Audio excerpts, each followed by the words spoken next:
The Home Depot Big Ten on CBS is sponsored by State Farm, FanDuel, Twisted Tea Hard Iced Tea, and by The Home Depot.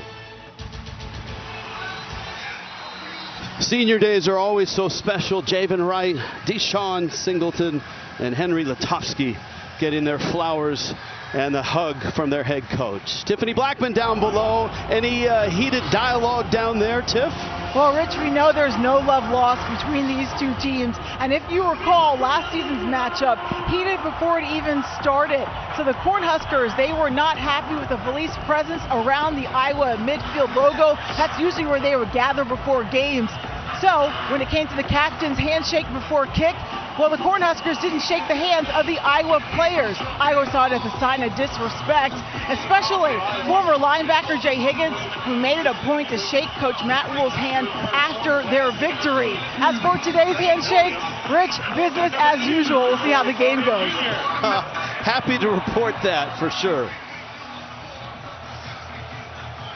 Kurt Ferentz, one of the all-time greats, a Hall of Fame coach, 27th year, four-time Big Ten Coach of the Year, trying to get to 8-4. And of course, Matt Rhule in his third year. Ja'Cory Barney starts the game with a return out to the 20-yard line. And here we go, Nebraska and Iowa. TJ Lateef, it's his first start in this stadium. And you talk with the Nebraska coaches, they say he's really exceeded expectations with what he's done so far these first couple starts. When you watch him play, 2 road games, he doesn't look like a true freshman at all. Poised, calm, cool, and collected. He came in late in relief of Raiola in that USC game, USC winning it narrowly.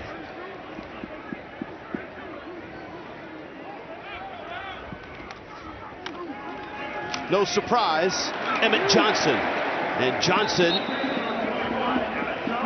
5 yards. And the lineups, first for the Cornhuskers. Emmett Johnson has caught 44 balls this year. And I think we're going to see a lot of that today. Matt Rhule said we have to kill them with relentless completions. A lot of those will be to 21. That's not a completion. It was deflected. Iowa's defense is one of the best in the Big Ten. And Carson Shire eats running backs for lunch.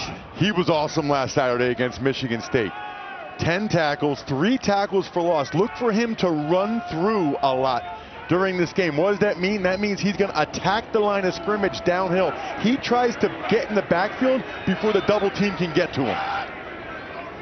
3rd down 5. Lateef gonna run it, and he's not gonna get the first down. Jonah Pace there to stop him. Gain of 2, and the first punt of the day for Nebraska. Usually after a 3rd down, we talk about the 3rd down play, but not when you're talking about the Iowa Hawkeyes and Caden Weegan. Fantastic returner for Iowa. He's the best in the country. 4 returns. Look how Nebraska is lining up here with all these guys on the perimeter. Remember, in college football, you can release right away.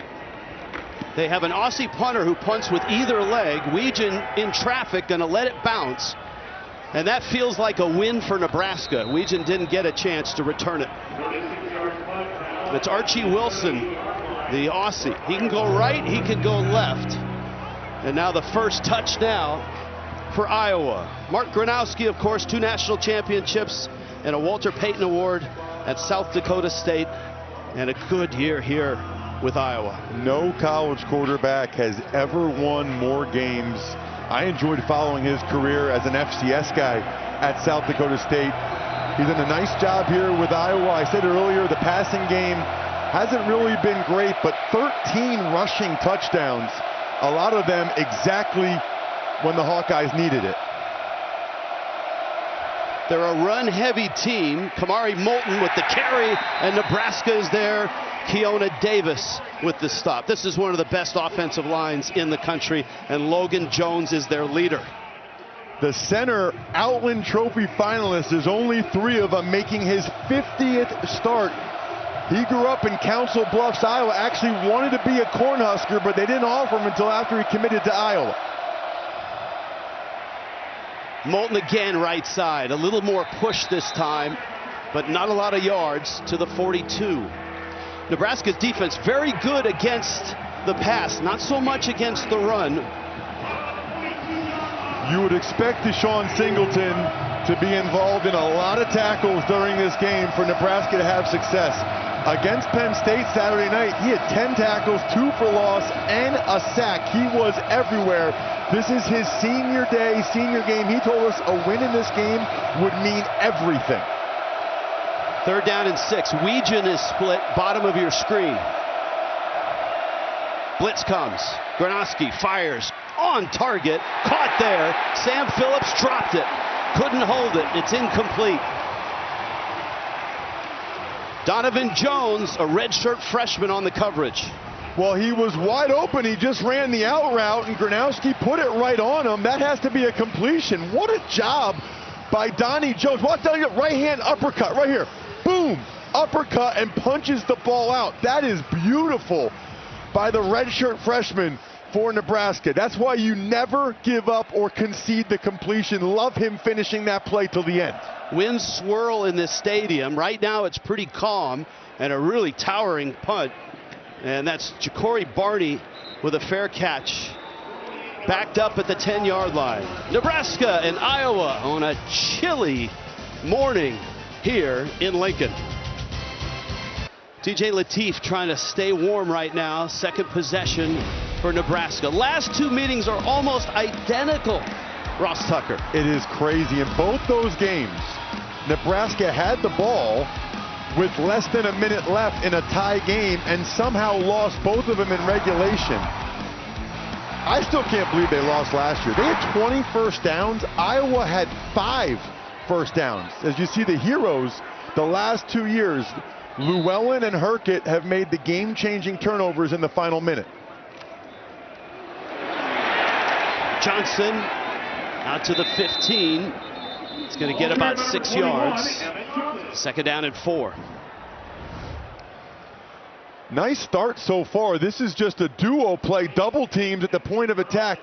Lindenmoyer, the tight end, got a little bit lost there, but that's 2 runs for Johnson now where they've gotten pretty nice yardage on first down. You get 5 or 6 yards a pop on first down, especially against this Iowa defense. That's doing something. They will ride this guy all day long. And Johnson, second effort, out close to the 30. Intringer brought him down. That's a 13-yard carry. Even Phil Parker, the Iowa defensive coordinator, talked about how improved Johnson is. Watch this. 1, 2, 3, 4, 5. It takes 6 or 7 Hawkeyes to take him down. That's actually been one of the issues for Iowa at times this year against good teams. They have not tackled that well. Again, Johnson outside, and he's busted one. He's 40. He's 20. He's 10. He is touchdown.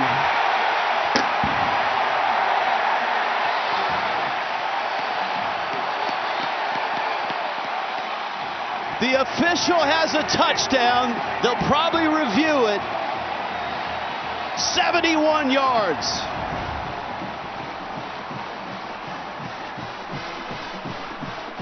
What an effort. Ooh, that is so close. The first thing that's down is the right elbow. The ruling on the field. Touchdown. That play is under review. An absolutely incredible effort. Where's the ball when the right elbow comes down? I mean, if he's not in, it's by a centimeter or 2. The forearm is down, the hand is not down. He is not down until right there. Man, it might have been a centimeter short, Rich, but can we just give it to him? I mean, look at that effort right there. The side judge who called it was right there, so it's going to have to be indisputable visual evidence to overturn it. And if they overturn it, what are they going to do? Put it on the 1-inch line? After review, the runner's right elbow was down and the football was at the 6-inch line. It'll be first down and goal at the 6-inch line. I didn't realize there was a 6-inch line. Well, we're going to have to agree to disagree because it looked like the 2-inch line to me. I think he probably was short, but man, that is a heck of an effort from Emmett Johnson. Most important thing here is no false starts by the offensive line. Johnson, give it to him. Hit. Not sure he got in. Second push. And let's see.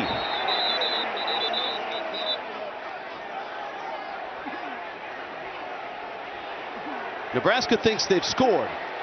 And they have.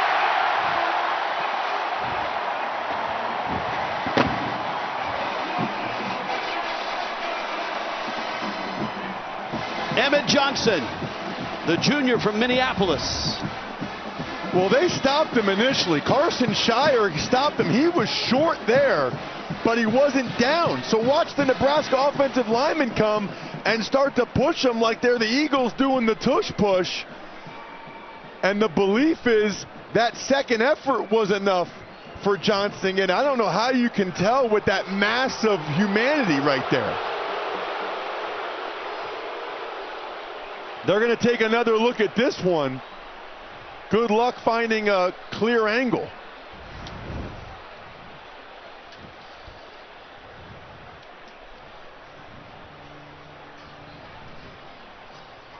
We have a couple other looks. It's a nice job by Shire, 43, to hit him short. He's not in there. Now watch. He's laying on a player. See, they push him in.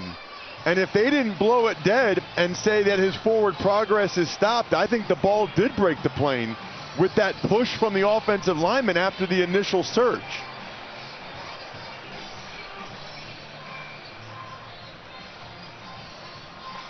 Let's listen.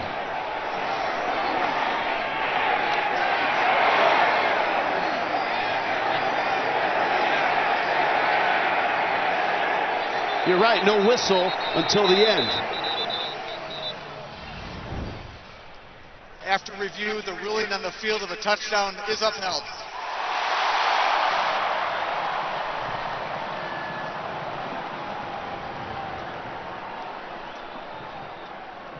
$90 yards on 4 plays with 2 reviews.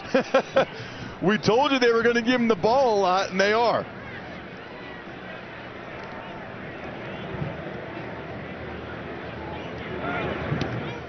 And every one of those yards was all Emmett Johnson.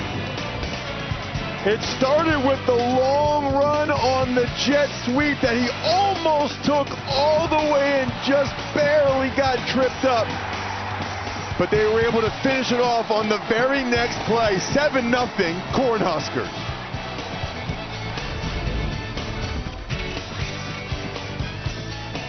$7-0 start for the Cornhuskers. And it was a terrific play that set up the touchdown. Watch the center Evans and left guard Tovsky. They pull left, and because of that, that's where Iowa thinks the ball's going. But Llewellyn on the right side, that's the key block by Corcoran. He chops down Llewellyn. Incredible blocking by all 3 Nebraska receivers, and Emmett Johnson was out the gate. That was one of the first things that Iowa defensive coordinator Phil Parker told us, is that the Nebraska receivers are really good blockers, and they showed it on that long run. All 3 of them got good blocks. Emmett Johnson already at 90 yards. Matt Rule and Nebraska trying to reverse the course of the last 10 years. They've dropped 9 of the last 10 to Iowa. And as we showed, the last 2 in just excruciating fashion. Now, this is second opportunity for Weegan to touch the football. He's deep for this kickoff. And Weegan's going to get it right at the 6. Looking for a seam. He's got one. Weegin to the 40. Weegin to the 50. Still on his feet. To the 45. Flags are down. He may have been hit late. He is a magical, magical player.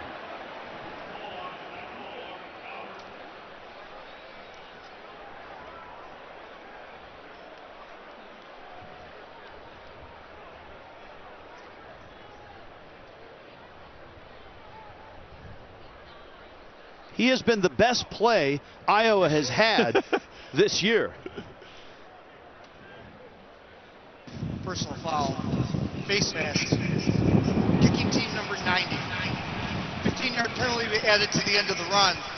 First down and 10. That's the kicker, John Hole, with the face mask. He definitely, right here, right hand, definitely tugs it down. So look at where Iowa's going to get the field position now. This is just incredible what Caden Weegin has done this season.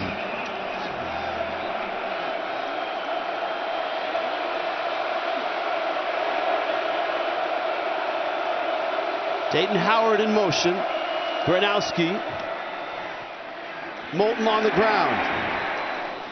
And he's stopped there by Cade Petchak. Let's check in with Tiffany Blackman. Rich, what a return by Weegin. And we talked to offensive coordinator Tim Lester. He told us, I still can't believe people kick to him. When they do, they're just in shock because he always does something amazing like he just did on this run, putting them in great field position, guys. Well, sometimes, Tiff, you know, there's a little bit of wind. Kicking it through the end zone in this stadium isn't that easy. Especially kicking left to right here. Gronowski's changing the play. Moulton inside the 25 to the 23. I mean, look, Weegin was a junior college player. Then he was a walk-on here. Then he got a scholarship. Then he broke Tim Dwight's record with all of this. In fact, when he was a kid, he went to Tim Dwight's camp. And Dwight was always his idol. And here he is at Iowa breaking his records. And now everybody's debating whether or not he's better than Tim Dwight. 3rd and 4. Watch for Gronowski's legs, any situation like this. With time, scrambling, throwing, and it's incomplete.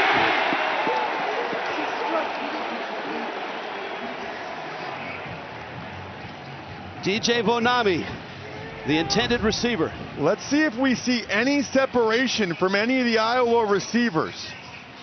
Not really. No, I mean, that's been a problem. You look at each guy, they are covered. That's one of Iowa's issues. They got the quarterback this year. I'm not sure they have the receivers they need yet to really get to the next level. Kirk Ferentz has a great kicker in Drew Stevens. This is 41 yards. On the way, and good. Iowa has points.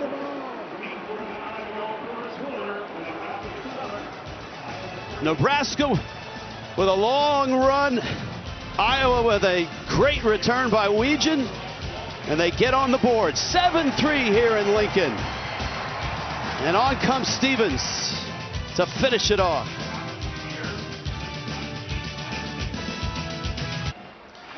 (7-3) Nebraska on top of Iowa.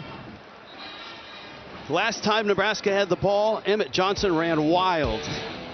I mean, it's so impressive because you know he's going to get the ball. 43.3% of Nebraska's touches this year, 38% of their yards. That's more than anybody else in college football. Everything they do on offense revolves and runs through him, and he told us, you know, the thought has certainly crossed his mind that this might be his last game here at Nebraska as well. He has not made any official declaration, but certainly with the season he's had, the NFL should get serious consideration.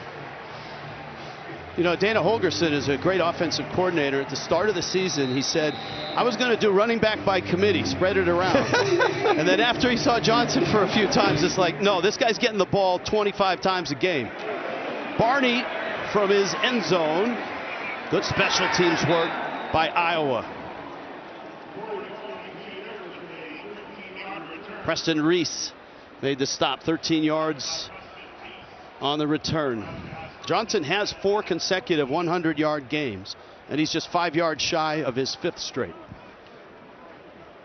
Nebraska has an extra offensive lineman out there, number 75. That's Tyler Canuck. They call this Big 12 personnel, not the conference. 12 personnel with one of them being a big guy. We'll play action. Latif in trouble. Fires it. There's nobody there.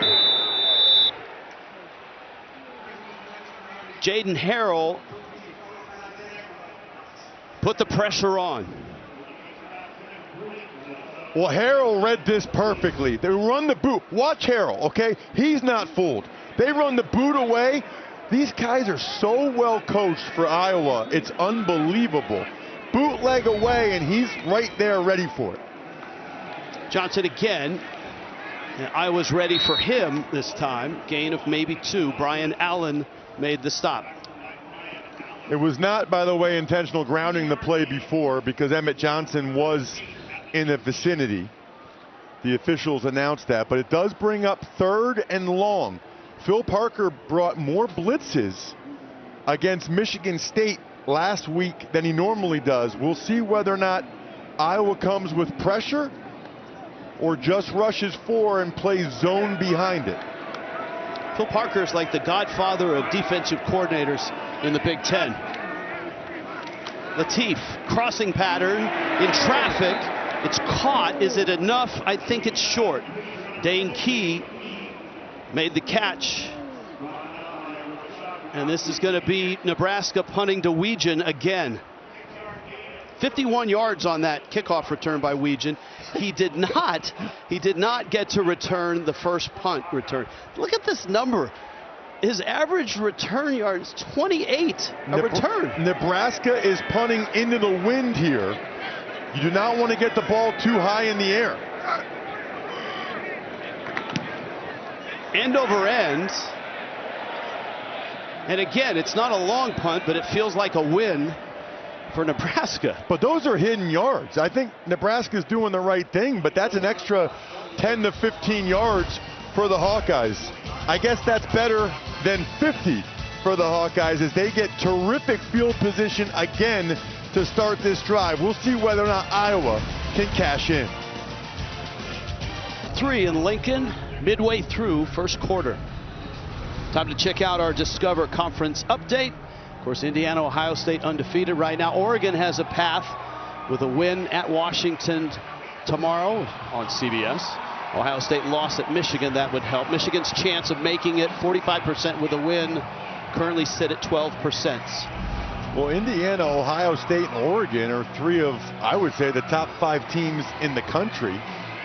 And yet, as you see the field position here, Iowa had to play both Oregon and Indiana, played them both at home and came a play away from probably winning each of those games. Nebraska hasn't had to play any of the top 3 Big Ten teams.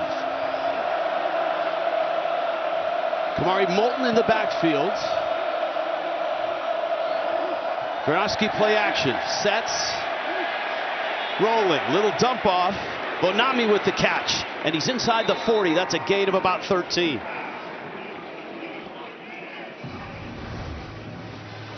Bonami's left side comes back across, and he's blocking for a while. But then when nobody's there, he leaks out.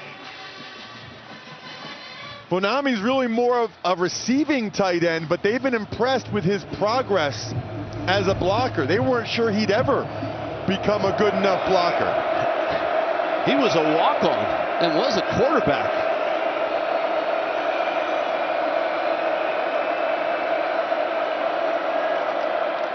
Moulton right side.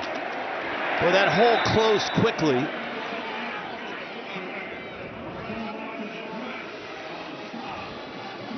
They like to run behind the big right tackle in Jennings Dunker.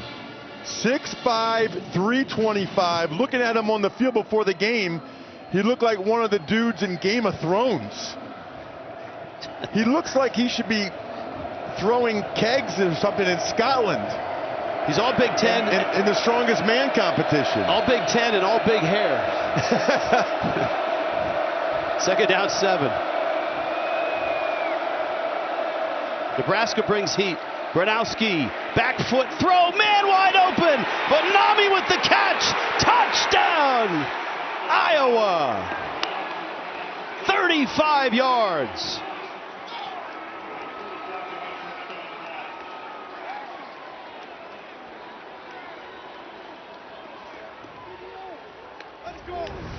Look at Bonami. He's in the slot right there. Working against the linebacker. They bring the blitz, so he stops and oh, that is beautiful. That is amazing. They brought the blitz from that side, so the redshirt freshman Guthrie was responsible for Bonami, but Iowa knew it. They hit him with the pump and go, and that is just perfection from a play calling standpoint by Tim Lester. Tim Lester told us Bonami's a tight end, but he runs wide receiver routes. That was a wide receiver route. Nebraska had the Emmett Johnson drive. Iowa had the DJ Bonami drive. Both offenses look good right now. Iowa throwing the ball, Nebraska running the ball. This is incredible. I mean, the timing to know when it's a blitz that the safety would be in man coverage, that is so tough for Rex Guthrie. I don't blame him at all. You're bringing the linebacker blitz, so Guthrie's man-to-man on Bonami. He runs a quick hook route, curl like that. Guthrie's trying to go make the tackle or make a play on the football, and it was a stop and go. And sometimes, Rich, they just get you. And on that one, Iowa just got Nebraska from a schematic standpoint. That was more about the play than the players. Stevens kick. Barney Fair catches out to the 25. Don't miss the new hit drama that critics are calling your new CBS obsession. Sheriff Country returns all new Friday, December 5th on CBS. Appropriately dressed, Tiffany Blackman reports some snow flurries and flakes starting to fall here in Lincoln. Well, I don't want to jinx it, Rich, but it seems like we might get more points than we have the last couple years in this matchup. Latif, moving pocket, fires to the sideline, and that's just off the hands of a diving Dane Key. 2nd and 10. Man, he was pretty well covered. I think this is a nice ball by Latif. Look at Key number 6. He's going to run the out-breaking route. That's good coverage. Oh, he put it right on his hands. Man, I mean, that's not an easy catch for Key. Those guys usually tell you if it touches their hands, they should catch it. But the big takeaway for me there, if I'm a Nebraska fan, is that is a perfect football from TJ Latif. He's completing 70% of his passes coming in. Johnson starts right, then left, and then down. Xavier Wampa, appropriately named. Sets up 3rd and long again for Nebraska. They're getting right on the football here. They're going to call something quick, not allow Iowa to substitute defensively. Let's see if the Hawkeyes bring heat. They bring 4. Latif, lots of time. Sideline throw. Lindenmeyer with the catch. Lindenmeyer has the first down. Zach Lutmer made the stop, 13 yards. He probably would have gotten the first down anyway, but look at the late block here by Dane Key. This is beautiful. Watch at the very end, number 6, right there. See how he just put his hip into him and his hands are up? If he came in and really collided with Godfrey, that would be an illegal blindside block. That's how they teach it right there, almost like a basketball pick. A lot of finesse in that block. Look, Johnson again! Emmett Johnson! Knocked out of bounds at the 37. My goodness. Over 100 yards already. 25 yards on the carry. If you are responsible for contain, you got to be responsible for contain. This is the key matchup right here. Watch Pritchett. He can't do that. He tried to rip in at the end because he thought Johnson was going up inside the gap inside of him, which is the B gap between the guard and the tackle. Cannot do that until you know he goes in there. Mekhi Nelson comes in for his first carry. Johnson was out for that snap. Last 5 games now, and the yards just keep adding up. 123 rushing yards already against the Iowa Hawkeyes, who, interestingly, I love watching Iowa's front seven, Rich. They're so well coached with how they take on blocks and shed, but there have been moments this year, like against Oregon, where they kind of got handled at times up front. Johnson's back in. 2nd and 7. Play action. Latif running for his life again, and he flips it out of bounds. And it'll be 3rd down and 7. Latif a little bit slow to get up there. They're not buying these bootlegs. That time it was Montgomery who was all over it. These linebackers are looking for Latif to try to break contain, and their secondary contain, they call it, when the linebacker comes from the 2nd level. Latif made a winning play there, really just to throw it away, give them a chance. They're going into the wind. You don't know whether or not they would attempt a field goal from here. Wouldn't be shocked if they run it to try to give themselves a chance on 4th down or a shorter field goal. Yeah, into the wind. Target line was 32-yard line. Emmett Johnson with a catch, breaks another tackle, spins down to the 21. That's a 1st down. Not many running backs have 45 catches this year. And watch the block he gets downfield. Right there, the center. 51, Justin Evans got the key block on the guy in man-to-man coverage with Johnson. Little tempo here from Nebraska. That went down to the 18, and we go down to Tiffany Blackman. Tiff? Well, guys, I asked Emmett how much he loves being a part of the pass game. He said, I love it a lot. I see myself as a weapon out there, keeping defenses off balance because he's able to run the football and be a threat in the passing game. And, Rich, you asked him what did he work on this offseason. He said he spent each day catching 200 passes to make sure he doesn't have drops this season. That's a lot. I mean, it's jugs guns, it's quarterbacks. Whoever would throw it, whatever would throw it, he caught it this summer. Again rolling to the right. Latif again pursued. Flips it. End zone roll! Broken up. Terrific play by Lutmer to get his hand on the ball. That was on target, and Lutmer saves the day. Man, when you watch Iowa's defense, Zach Lutmer sticks out like a sore thumb in a positive way. He is an awesome football player. Just gets the left hand on it. He can play corner. He can play the cash position, which is the nickel position. And when coaches compare someone to Cooper DeJean, I'm listening. Cooper DeJean, what he's done through his first year and a half with the Eagles is incredible. Lutmer, another small-town Northwest Iowa guy, just like DeJean. Blitz comes, 3rd and 7. Latif's throw on target, but short of the 1st down. Barney makes the catch, and he's out of bounds. They mark it at the 13. And Nebraska's going to bring their field goal unit on. And Latif is jogging off a little gingerly there. I think this is the right decision by Matt Rule. It's a full 2 yards. He did a nice job getting the ball down here. This is where you want to go ahead and at least make sure you tie it up. Kyle Cunanan, 31 yards.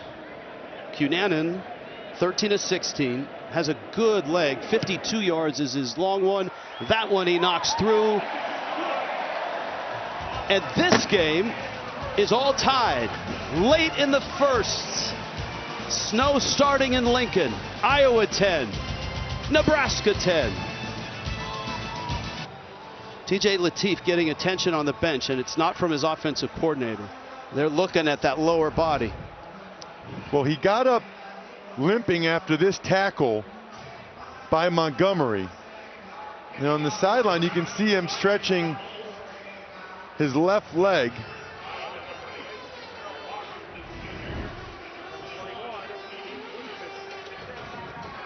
Looks like he's headed for the red medical tent. So it's 10-10. We've seen Nebraska successfully punt away from Weegin. The one kickoff return he had was 51 yards. And a little pop-up, Weegin rushing up to try to get it. And he doesn't get it. That's a live ball. Did Nebraska get it? Nebraska has it. Wow.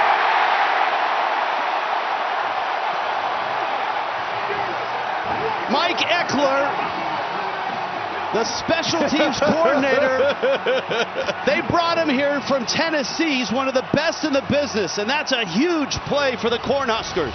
Well, that's one way to not let Weegin be a factor. That thing died in the wind and then took a Nebraska bounce away from Weegin so that the Cornhuskers could fall right on it. That could not have worked out any better for Nebraska. They are in business. Derek Wacker on special teams with the recovery. Latif out of the tent and right back to work on play action. Inside throw. Isaiah Hunter to about the 20. This is a huge game for Mike Eckler, the special teams coordinator. Eckler is from here. He's from Omaha. And Matt Rule told us this week he hired Mike Eckler for this game because of what Iowa had done to Nebraska on special teams the last couple years. Nebraska could not allow that to happen again, and Kirk Ferentz told us that's the place where Nebraska's improved the most is their special teams. Johnson again, another hole and another nice game. First down to the 14-yard line. Jaden Montgomery, the stop for Iowa. Man, there's a massive hole there. I want you to watch Spindler and Lindenmoyer. These are huge holes right now. Look at the hole there. Nice block again. The Huskers right now are getting it done from a blocking perspective, and they are feeling it going into quarter number 2. And something tells me this game isn't ending at 13-10 like the last two on a last-second field goal. Nebraska moving it on the ground. Iowa through the air. It's 10-10 onto the second. 10-10 onto the second. Moments ago, our Tiffany Blackman with Matt Rule. Coach Rule, your special teams giving you guys a big boost there. How can you build off that momentum? Well, I mean, the offense is playing well. The defense has only played 9 plays. We ran into each other, gave up the big play, unfortunately. We've given up some returns. I mean, number 21 for them. I mean, what a player. So to steal a possession right now is gold. We're really happy. Thanks, Coach. Thank you. Thank you, Tiff. Nebraska on the move after that recovery on the kickoff, and Johnson has to pick up a loose ball and make something out of it. Brian Allen gets him after a gain of 2. So 13-10, the last 2 meetings, and you talked about, Ross, the identical script to get to 13-10. Well, it doesn't look like today's going to be 13-10. Let's hope it's not. I'm used to more punts in this matchup. So far, it's been points. 2nd and 8. Johnson straight ahead, and he runs into a white wall there. Jalen Watson in on the hit, along with Brian Allen. I mean, the roles are kind of reversed here. I mean, Nebraska not great at the run game. They throw the ball well. Their run game is going. Iowa doesn't throw it that well. That's how they got their touchdown. 3rd and 7. Latif, end zone, broken up. Jalen Watson on the coverage, and the field goal unit on for Nebraska. Well, they like that matchup with their big receiver, Quinn Clark, the redshirt freshman from Montana. He mistimed the jump. I think Clark jumped too early, and Watson, the sophomore from Detroit, one of the guys I think Nebraska liked their matchup against. He came up for the challenge there and made a really nice play on the football. Cunanan from 29. Knocks it through. There's your 13-10. But we're just starting the second quarter. Weegen, it never got to him. And special teams by Nebraska leads to 3. And a chest bump. And back into the tent for TJ Lateef. They've been looking at the lower body, one of the legs. Despite that, he's been on the mark for the most part. For Matt Rule, in his 3rd year, every 3 years when he arrives at a place, Temple, Baylor, that 3rd year, that school takes the jump. And this year, in his 3rd year, he's 7-4. And that's why winning this game for Nebraska is so big. It gets over that hump. It validates year 3 for Rule. And the psyche of the fan base and the team to beat Iowa would be enormous. Well, 8 wins would be the most since they went 9-4 in 2016. Of course, they can still get the 8th win in the bowl game, but I can assure you Nebraska fans would much rather get that 8th win today. And this one's over the head of Weegen, so he doesn't get to return this one either.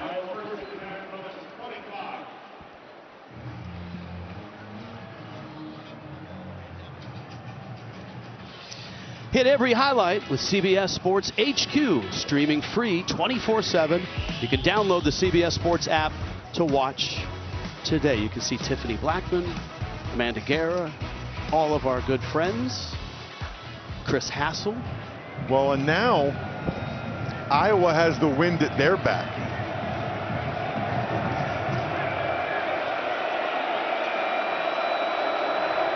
This might be the windiest piece of real estate. Excuse me. Now Iowa's going into the wind. And this might be the windiest piece of real estate in this state.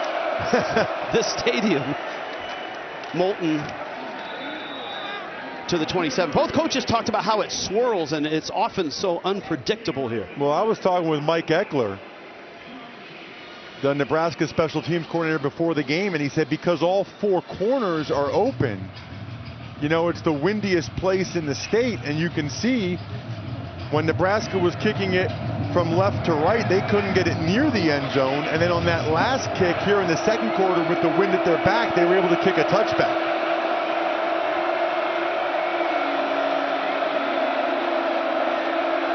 Second and 8, Gronowski on play action.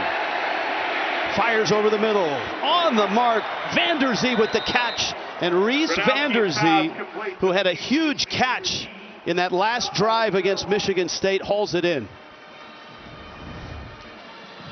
It's just man-to-man. Vanderzee against Sierra Wright, who's had a nice year, the USC transfer. It's a really nice in-breaking route by Vanderzee. And ironically, Rich, you know, I've asked so many quarterbacks over the years, a lot of times they would rather throw into the wind because you kind of know what you're going to get. You have to drive the ball, whereas when you throw with the wind, the ball can sail on you. Nebraska's 47.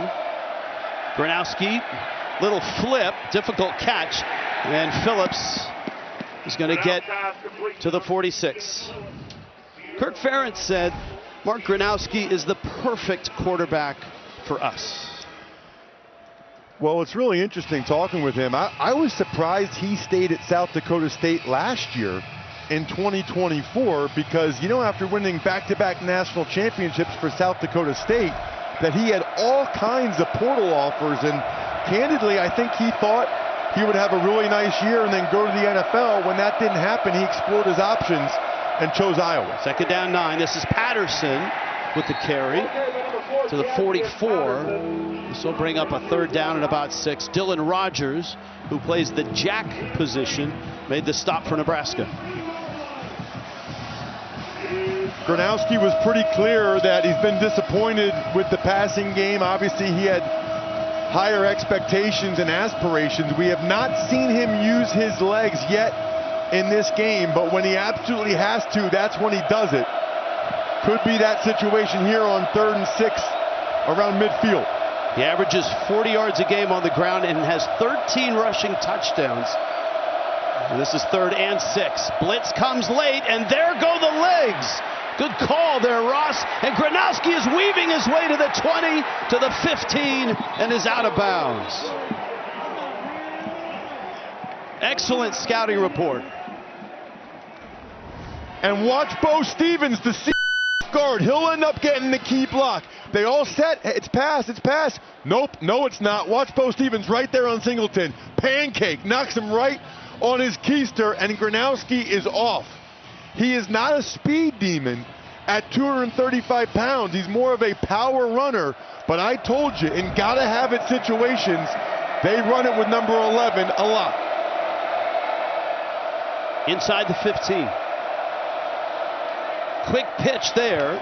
That's Nathan McNeil. And McNeil getting outside, down to the 7 and down to Tiffany Blackman.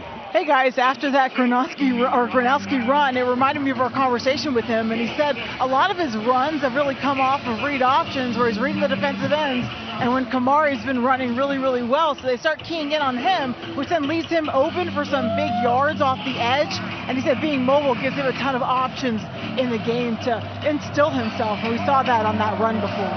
Good stuff, Tiff. Make no mistake, though, this guy can really sling it. He threw for almost 12,000 yards in his first stop, South Dakota State. And anytime it's an empty set, you got to think quarterback draw. Nebraska better be ready. Gronowski trying to pick his hole, and he runs into Petchak. He's down to the 5. He's just short of a first down.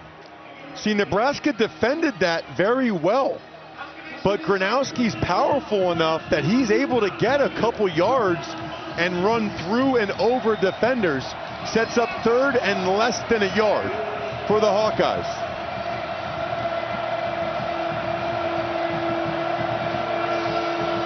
Jazian Patterson, the running back. Could easily be a quarterback sneak here. Sure looks like it. And he's a big quarterback, 6'2", 235. Hayden Large making an appearance in there with a push at the end. Kind of like the Eagles tush push with Large giving him that shot. That's a heck of a push by Large, who didn't play last week against Michigan State. And it was definitely on the tush. Wow. We need a name for Iowa doing that. The Hawkeye heave? Heave sounds like you're throwing the ball, though. First and goal from the 3. Moulton is back in.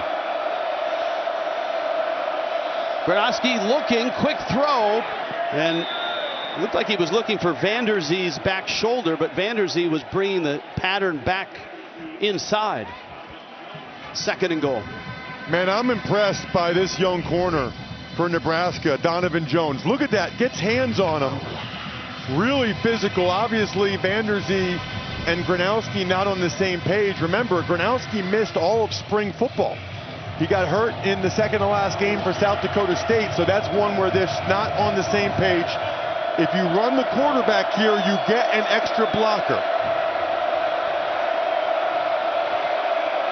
Second and goal. Moulton, right side, surging in, touchdown, Iowa. He carried Rex Guthrie with him into the end zone.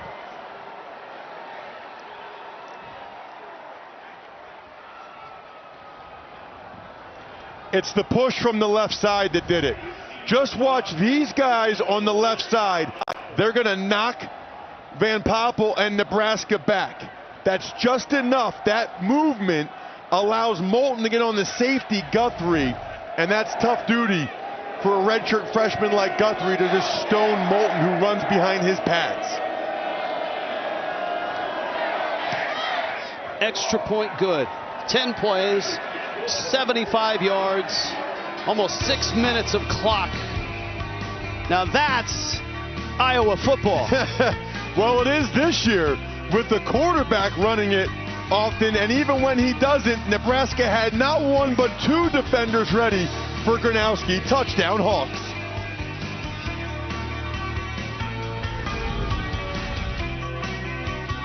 Egg ball with number 7 Ole Miss looking to lock up a spot in the CFP against their rivals Trinidad Chambliss to Harrison Wallace. They've got the lead right now. Of course, this is all just the preamble, guys, to decision time for Lane Kiffin. Does he stay? Does he go? When? Where? How much? Oh, come on. Let us enjoy this game without any Lane Kiffin talk. But you're right about that for sure.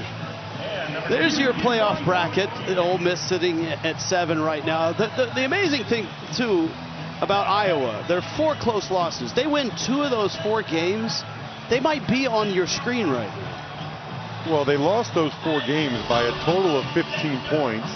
Had the lead or were tied in the 4th quarter. You talk to some people, they'll tell you Iowa's 4 or 5 plays away from being undefeated. And certainly, I think you can make an argument this is one of the best teams Iowa's had over the last 10 years, even though they've lost 4 ball games. Yeah, 3 on the road at Iowa State, 5 points to Indiana, 2 points to Oregon, 5 points at USC.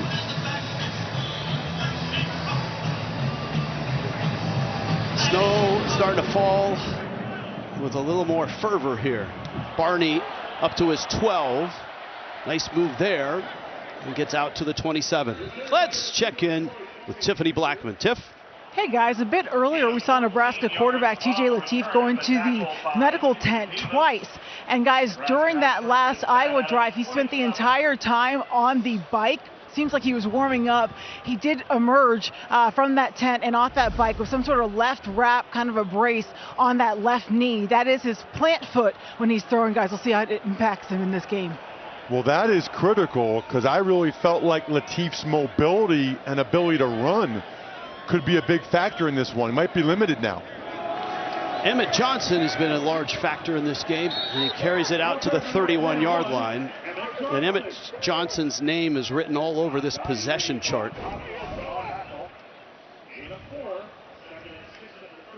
$139 yards rushing for Johnson on 13 carries.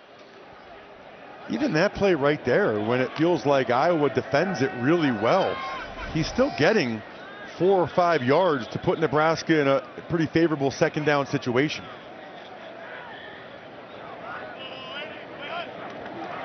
Second down, Lateef hit as he throws to the sideline. Flags are down.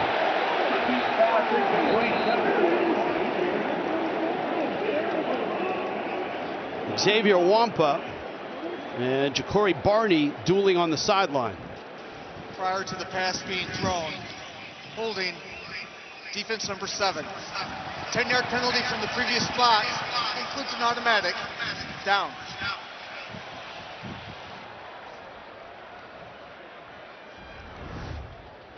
You can see at the top here, Key's going to run, and right when he goes in breaking Godfrey, boy, I have no idea what Godfrey's doing there. I mean, that's a clear penalty. I'm not sure what he's thinking at all. Yeah, Wampa can't believe it's a penalty. It's not on you, Xavier. It's definitely on Rashad Godfrey. 41-yard line. Ooh! Nice move, boy. Emmett Johnson, a little wiggle there, and that's all it took. Shire made the stop. Man, I have not played the video game in a while. Is this the B button? You see the block up at the top, but that was an incredible move by Emmett Johnson. Second down and 3. Johnson again. Look at this guy. Emmett Johnson for a first down. Rashard Godfrey made the stop.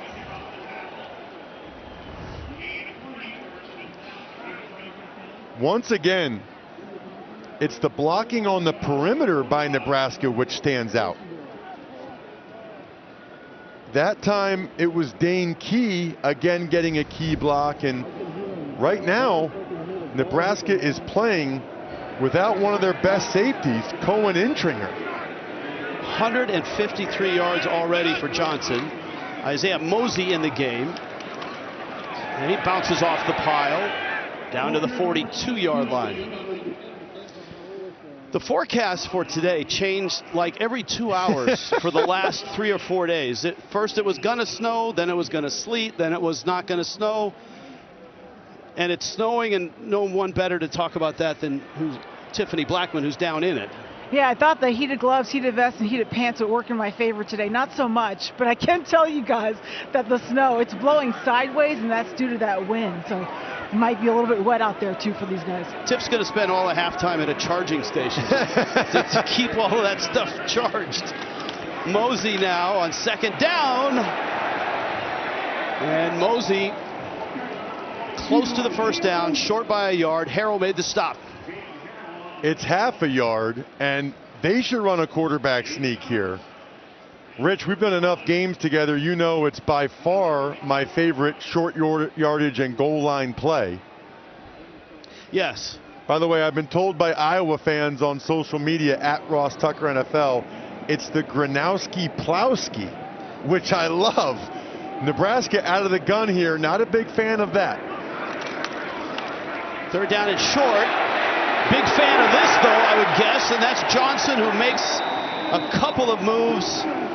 Ethan Herkett made the stop, and this guy just keeps rolling. Really well blocked again. Lindenmeyer, the tight end, did a terrific job on the edge. I am so impressed. Nebraska needs to keep bouncing these runs because right now their tackles, tight ends, and receivers are winning on the perimeter. Look at that number at the bottom. You don't see that against Iowa very often. Once again into the fray.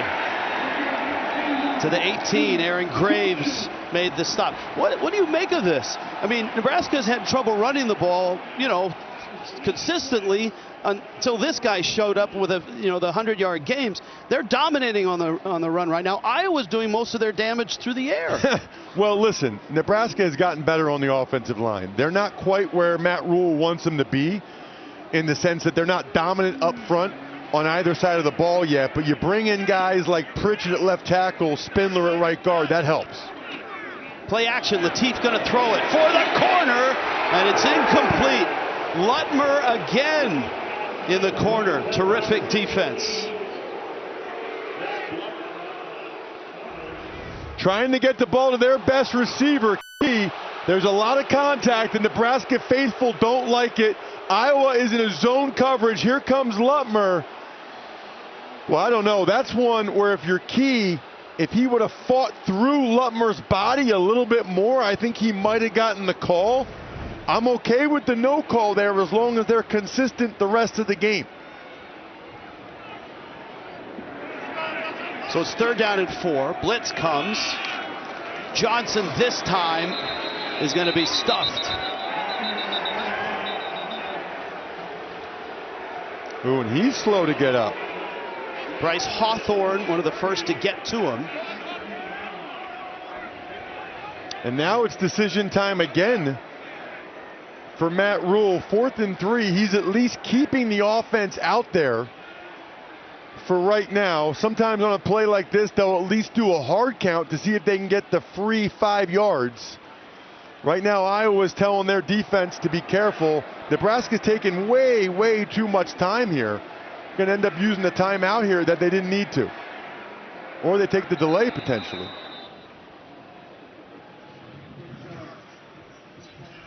So in my mind, Rich, if you're going to use a timeout there, and I know Rule's trying to take as much time off the clock as he can, but there's still plenty of time left in this first half. You wonder whether or not that's worth using a timeout as opposed to delay a game. I think certainly at the NFL level, people are starting to look at it differently and think, you know what, I'd rather have a timeout, give up the 5 yards, and still feel good about the field goal attempt. It's worth noting, Iowa gets the ball to start the second half. That often figures in coaches' math in terms of trying to win the middle 8, right? The last 4 of the first half, the first 4 of the second half. It does appear as if they're going to kick the field goal here.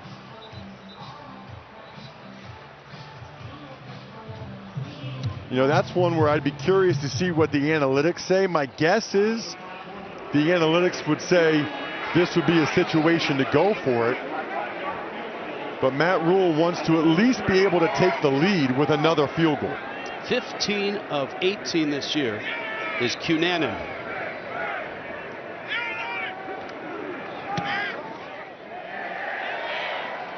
This one up and in.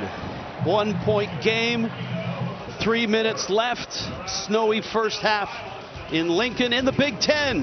Yeah, it's a good secret across this sport. This is a rivalry. Iowa and Nebraska.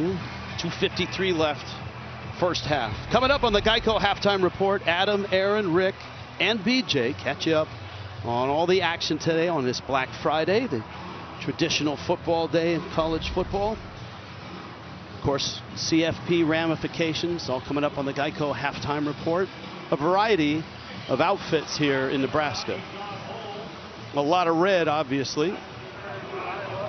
And another chance for Caden Weegan to touch the football. You have one of those at home, don't you? Those guys are dressed for the part. Weegan's really had one return so far. It was a 51-yarder. You better bang it out of the end zone. Even if it's a yard or two deep, he should catch it and return it. They kick away from him, and it goes into the end zone. Time now for Working on a Win, presented by the Home Depot. Let's take a look at the Gronowski effect when he runs. Remember that last drive? Watch Deshaun Singleton. He's so worried about Gronowski pulling the ball, and he's the quarterback player, that he flies over there to have his responsibility. Donovan Jones, the corner, was over there as well. So that's one of the real positives of your quarterback being a running threat. That's essentially taking out Nebraska's best tackler to account for Gronowski, which is why Moulton was able to score. So 2:53 to work with, and 3 timeouts as well for Tim Lester, the offensive coordinator, and Mark Gronowski, the quarterback of Iowa. And that first play stopped by David Hopkin in the middle. And no huddle right now for Iowa.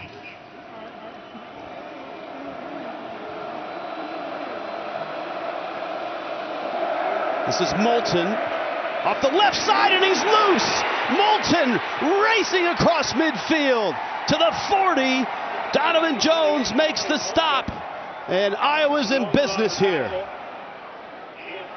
This time it was the right side, Rich. It's usually the back side. I want you to watch Pieper and Dunker up here on the second level.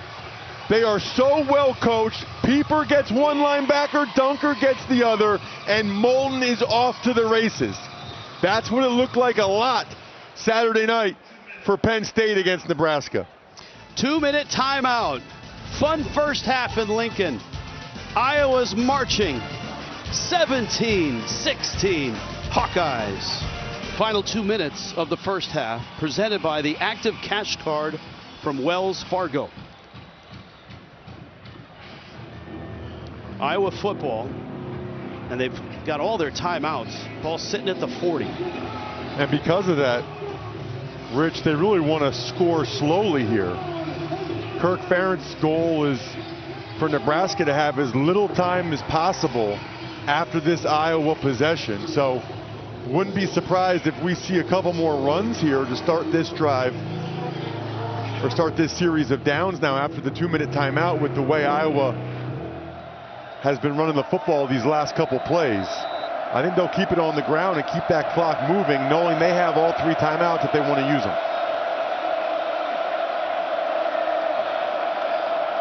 First and 10. There's the pitch. Moulton trying to get outside, slithers through, and he's got a nice gain of 8 yards. They major in counter and zone, but sometimes, just to keep you honest, they'll go with a pitch play, a quick toss to attack your perimeter. Second and 2. Moulton again has the first down. It'll stop the clock as they move the chains. Minute and a half left. Neither team will call timeout yet, and I don't think either team should. Nebraska's getting a little bit banged up out there. Javen Wright, one of their best linebackers, had to hustle off. They are going into the wind right now. Gronowski, a lot of time. Pocket collapses, and he dumps it short. It'll stop the clock on the incompletion, 2nd and 10. Well, it's well done by Gronowski to not take a sack there.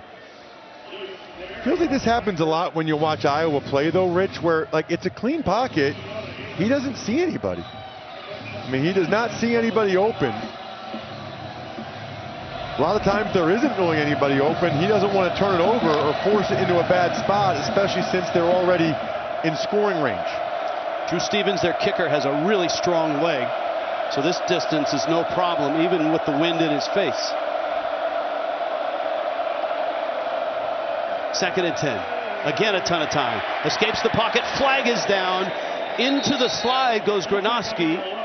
And he's hit as he lands there. And he is getting up. Oh, no. Slowly. Oh, man, he slid and he still got hurt? Well, he was hit at the kind of in the slide. Personal foul, illegal hands to the face, defense number 16. That penalty's before us, half the distance to the goal line, is an automatic first down. So that's Elijah Judy with the flag. No flag on the slide. Let's take a look at it. Oh, you know what? He stretched his left hand, watch his left shoulder here as he goes into the slide. He's going to reach his arm out, and he comes down, but his left arm is extended. You can see right away he was in a lot of pain. Was it a late hit? No, I don't think so. He's tough as nails, but it might limit how much he wants to run here. From the 12. Gronowski is going to throw it. Man open. That's Phillips. And he's close to the end zone. Inside the 1. Nebraska should call a timeout here to maintain as much time as they can, and Matt Rule does. Good timeout by Matt Rule there. Your opponent gets to the 1. You want to call timeout and preserve time to maybe get a chance to score after this Iowa drive. Aren't too many quarterbacks in this sport tougher than Gronowski. I mean, he played his home games in weather that was worse than this up at South Dakota State and took a lot of hits in the process. Certainly the left shoulder arm issue didn't seem to affect him there at all. He ripped that one to Phillips. Let's see if we see the Gronowski-Plowski again, or do they not want to run it?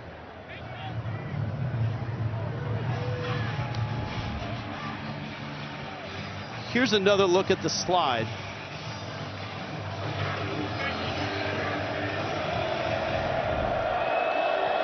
Here it comes, Rich. The Plowski. Gronowski-Plowski. There it is. Large with the push. He did not make it.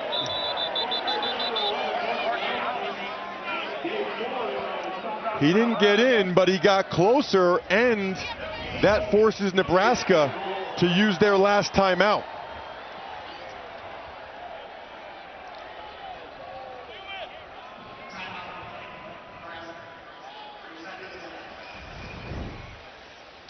So that's interesting there, because I saw Matt Rule on the play before run down and call timeout, but they might have given it to Iowa. I think they did. We'll check. Ball's right on the goal line with 39 seconds left in the first half. 2-minute drill has looked good for Iowa. They're right at the goal line. I don't know if that's even 6 inches this time. I'd be surprised if this was anything other than the Gronowski-Plowski. Give him a chance for yet another rushing touchdown this season.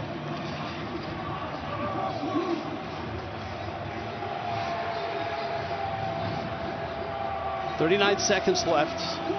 First half. A lot of offense in this one.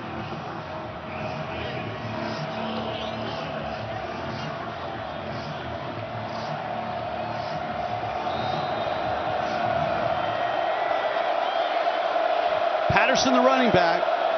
Large number 88 is usually the pusher. Here he comes. There he goes. Looks like he's in. Touchdown.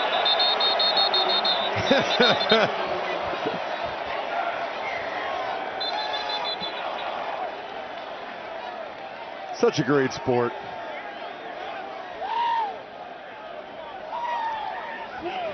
Nebraska did a much better job on these last 2 quarterback sneak push plays. For those of you that aren't familiar with the Plowski, they did a pretty nice job there, but that's just enough for the ball to break the plane of the goal line. Hayden Large was a question mark coming into this game, but that's a clear touchdown. It's a good job by the officials to see through all those bodies. He's been valuable on these pushing. That's got to be a new position, I would think, on the depth chart.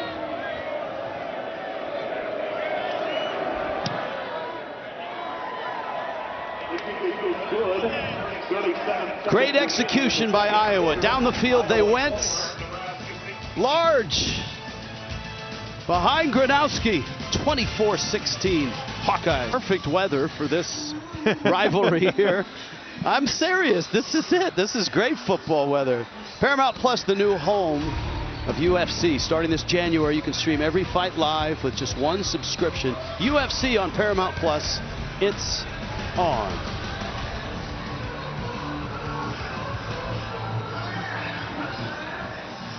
Nine plays, 75 yards. The scramble by Gronowski was big. The run by Moulton was huge. Kirk Ferentz and Iowa get the football to start the second half. So Nebraska does have the one timeout, but not a lot of time. Well, Iowa's kicking into the wind right now. The wind's pretty significant. So Nebraska has a really good chance to get field position. We'll see just how much Stevens can drive this football, which just blows off the tee. Nebraska's best kickoff return weapon, Kenneth Williams, is nicked up. He had a 95-yard return for a touchdown against Northwestern. Ja'Cory Barney is deep now. He nearly broke one last week against Penn State. You know it's windy when the ball is blowing off the tee, and now that it's happened a second time, they will require Iowa to have a holder come out so it doesn't happen again. Interestingly, Rich, when this happens in the NFL now, because of the new dynamic kickoff, they bring a 12th guy onto the field, which is just wild to see a football play with 12 players. He's required to then run off the field immediately. In college football, they don't have to do that yet, but this does hurt coverage now. Low liner, and it is Barney. Barney slides through one hole, and then boom, down he goes. He ran right into Jacob Wallace. The holder. Wallace was the holder. See? He didn't have to run off the field. For 20 years, All-State has celebrated every field goal, every extra point made at participating universities by donating to that university's athletic scholarship fund supporting all student athletes. Thank you to All-State. We'll see how aggressive Dana Holgorsen and Nebraska are here. The clock does stop in college football after you get the first down for them to set the chains, which helps them a little bit more. Latif fires up the sideline. Leap, almost the catch. Dane Key, good coverage there. Rashad Godfrey, 2nd and 10. It was in his hands. Nice coverage by Godfrey. He was there stride for stride. That's one of the guys that Nebraska wanted to try to attack. It was in Key's hands, though. Those are the type of plays. It wouldn't have been an easy one, but you want to beat your arch rival. You need your best receiver, Key, who has a chance to get drafted. You need him making plays like that. Phil Parker's defense always has had great secondaries.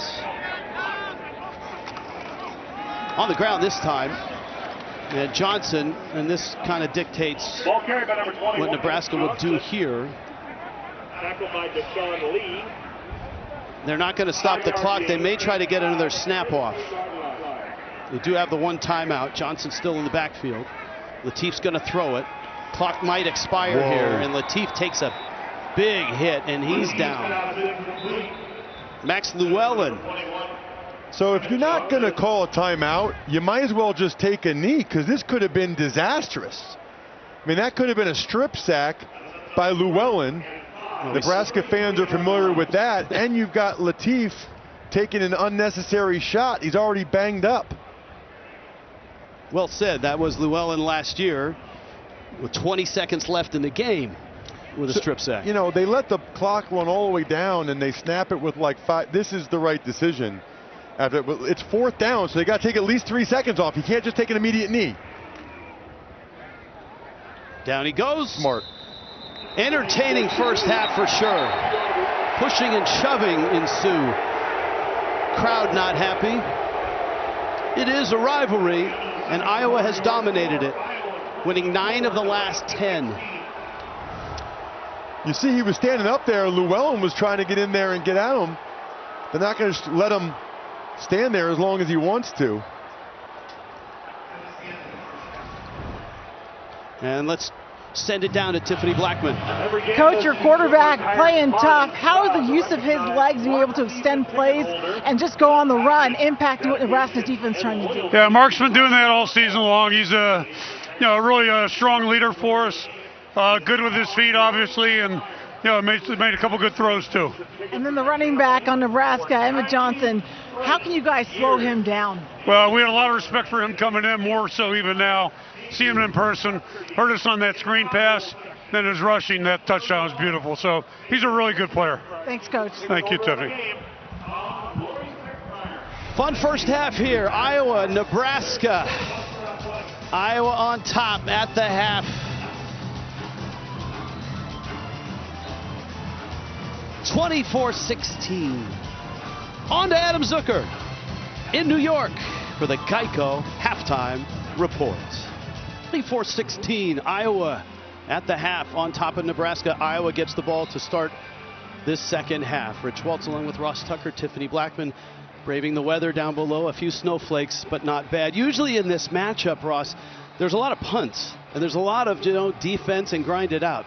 Not in this one. There was a fun first half. What's the difference here? Really fun. A lot of points. The difference in the game so far is that Iowa's been better in the red zone than have the Nebraska Cornhuskers. Nebraska's just 1 for 4 in terms of getting touchdowns. Iowa is 2 for 2, and Rich, it's been the big plays.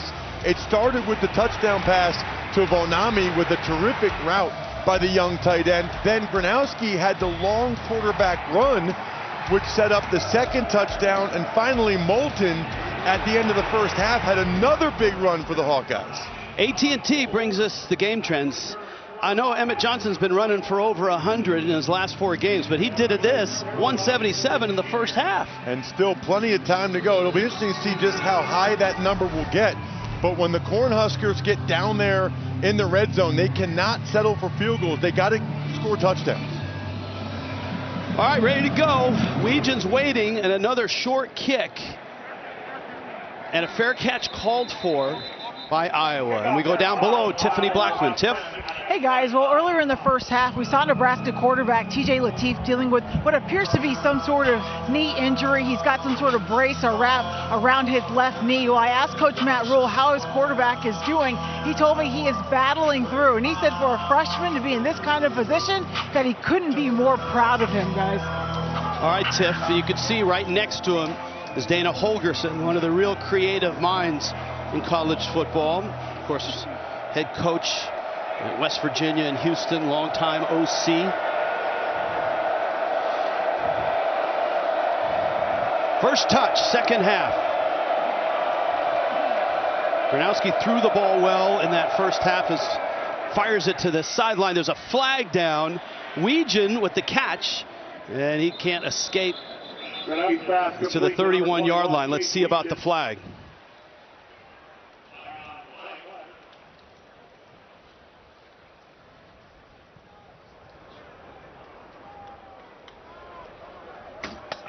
Offside. Defense lining up in the neutral zone. 5-yard penalty. It's still first down. You know, it's funny, Tiffany just talked about how proud Matt Rule is of TJ Lateef in his 3rd career start. This is the 67th start for Mark Gronowski. 56-10 coming into today. That's an NCAA record 56 victories, but that is just a stark contrast in experience for these two signal callers. And that's at all levels of the NCAA.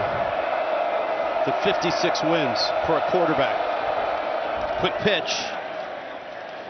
McNeil trying to get outside, and he's to the 30. Andrew Marshall made the stop.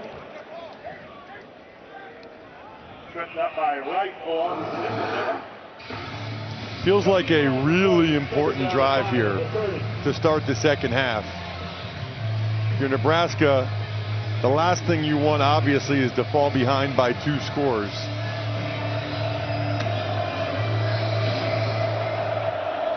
And of course, if you're just joining us, Iowa had that great long drive to finish the first half.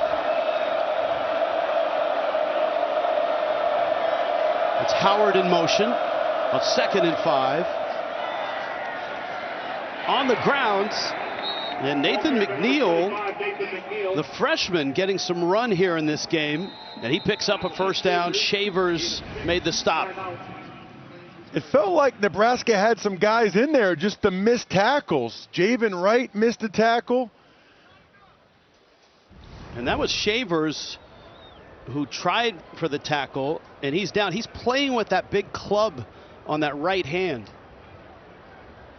And that is not easy when you are trying to take on blocks and shed them. To not be able to use your right hand puts you at a significant disadvantage. We're back after this.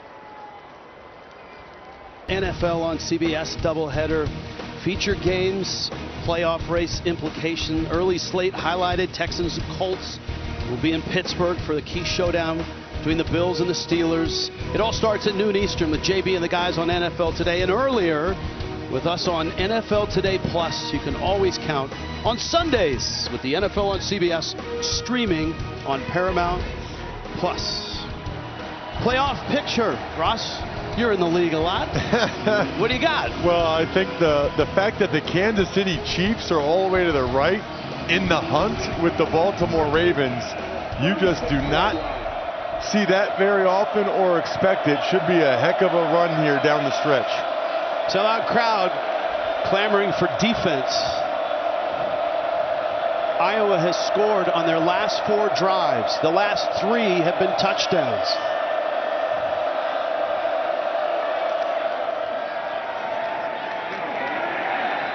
Donnie Jones in to make the stop. And again, that's the freshman Nathan McNeil.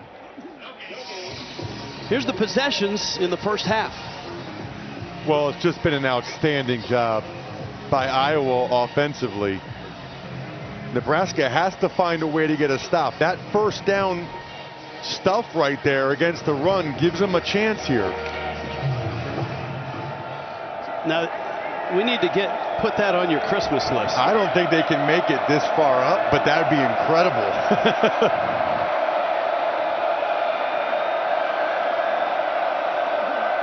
2nd and 10. They'll stay on the ground. Javen Wright this time gets Kamari Moulton, who's back in. Moulton had some big moments in the first half as well. Tiff, you have more? Yeah, Tim Lester had told us that Moulton's been able to really help carry the load, especially after being behind Caleb Johnson last year. So he said he's been great, and he's the most consistent person that we have. So earlier in the year, they really wanted to see him try to truck people over, and he's starting to do some of that now, they said. 69 yards on 12 carries, Tiff. 3rd down here, 3rd and 5. Nebraska brings 4. Granoski backpedaling. Good move there. Can't escape. Now he's still on his feet. Backing, looking, firing. And he throws it into the bench and takes a big hit after the throw. No flag. Riley Van Poppel caught him at the end of the play. Well, it started with the linebacker blitz. Moulton actually did a pretty good job initially here. It's not bad by Moulton. You'd like him to square him up a little bit more, but a terrific job by Marquess Watson-Trent. He just kept chasing him, and then Van Poppel got in there and gave him a heck of a shot at the end of the play. Gronowski didn't appreciate it. Dakin to punt. Barney is deep for Nebraska. Dakin also an Aussie punter. Flag is down, and great ball is loose. I'm not sure if he was down or not. Now it rolls out of bounds, so it's going to stay Nebraska ball. We'll see where they spot it. But Ja'Cory Barney Jr. caught it with a gunner right in his face. Illegal shift. Kicking team. Not all players got set. 5-yard penalty. Will replay 4th down. They definitely want him to kick it again. You definitely want them to kick it again. That means some of the players were still moving when the ball was snapped. You'll see. Oh, he was down. He was definitely down.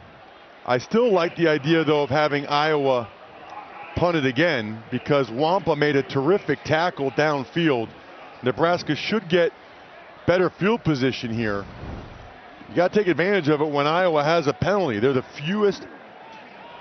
least penalized team in the country, just 2.73 per game, which is incredible. You saw Mike Eckler, the special teams coordinator for Nebraska. LeVar Woods is the special teams coordinator for Iowa, and he's considered one of the really good ones in the sport as well. Barney, nobody in front of him now, and he drops this one. Picks it up. It's loose. It's in the end zone. Nebraska, if they cover, it's a safety. And it is. Disaster strikes for the Cornhuskers.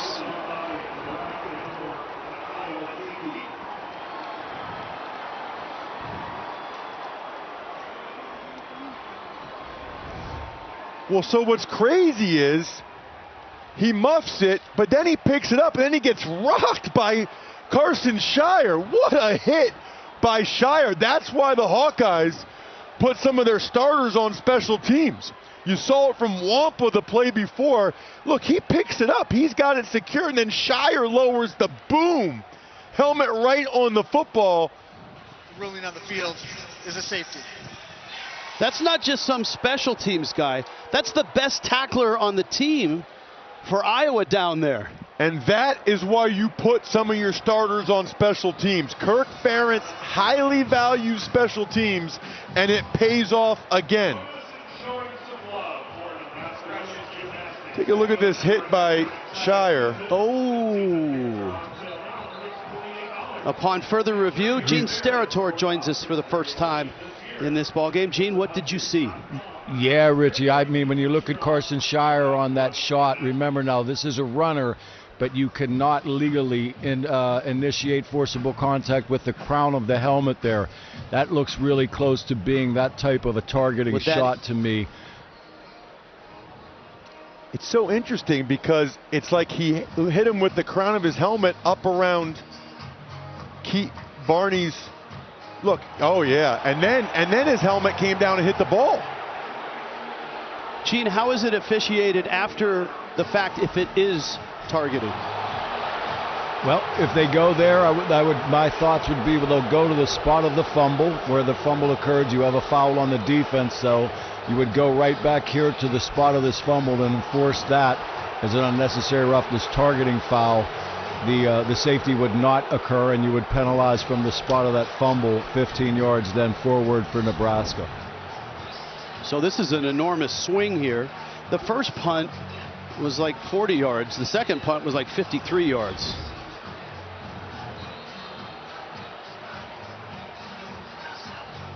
Well, you don't see that very often where his helmet hit Barney's helmet, and then it came down and hit the ball. Look. Was it forcible contact with the crown, which is the 6-inch radius from the very top? Well, Matt, from this Matt reaction, Rule clearly thinks it is. From this reaction, I'm not sure it's going to go his way.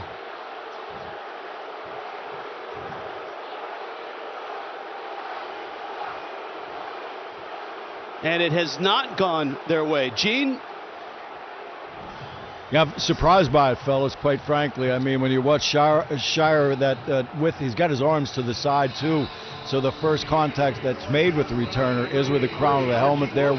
You said it, Ross. It's a 6-inch diameter. To me, that met all of the requirements for a targeting. So not only is it 2 points for Iowa, but they get the ball, and they get Weegen in a return. And Weegen all the way up to the 48, 49-yard line. Ball's loose. Nebraska trying to dig it out, but Weegen holds on to it, and flags come showering down.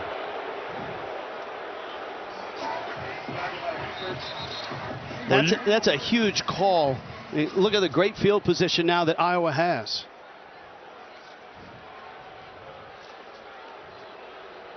You said it, Rich. Massive turn of events every aspect of it. After the play was over, unsportsmanlike conduct, Iowa number 23, that is his first of the ball game, for pulling a player off the pile.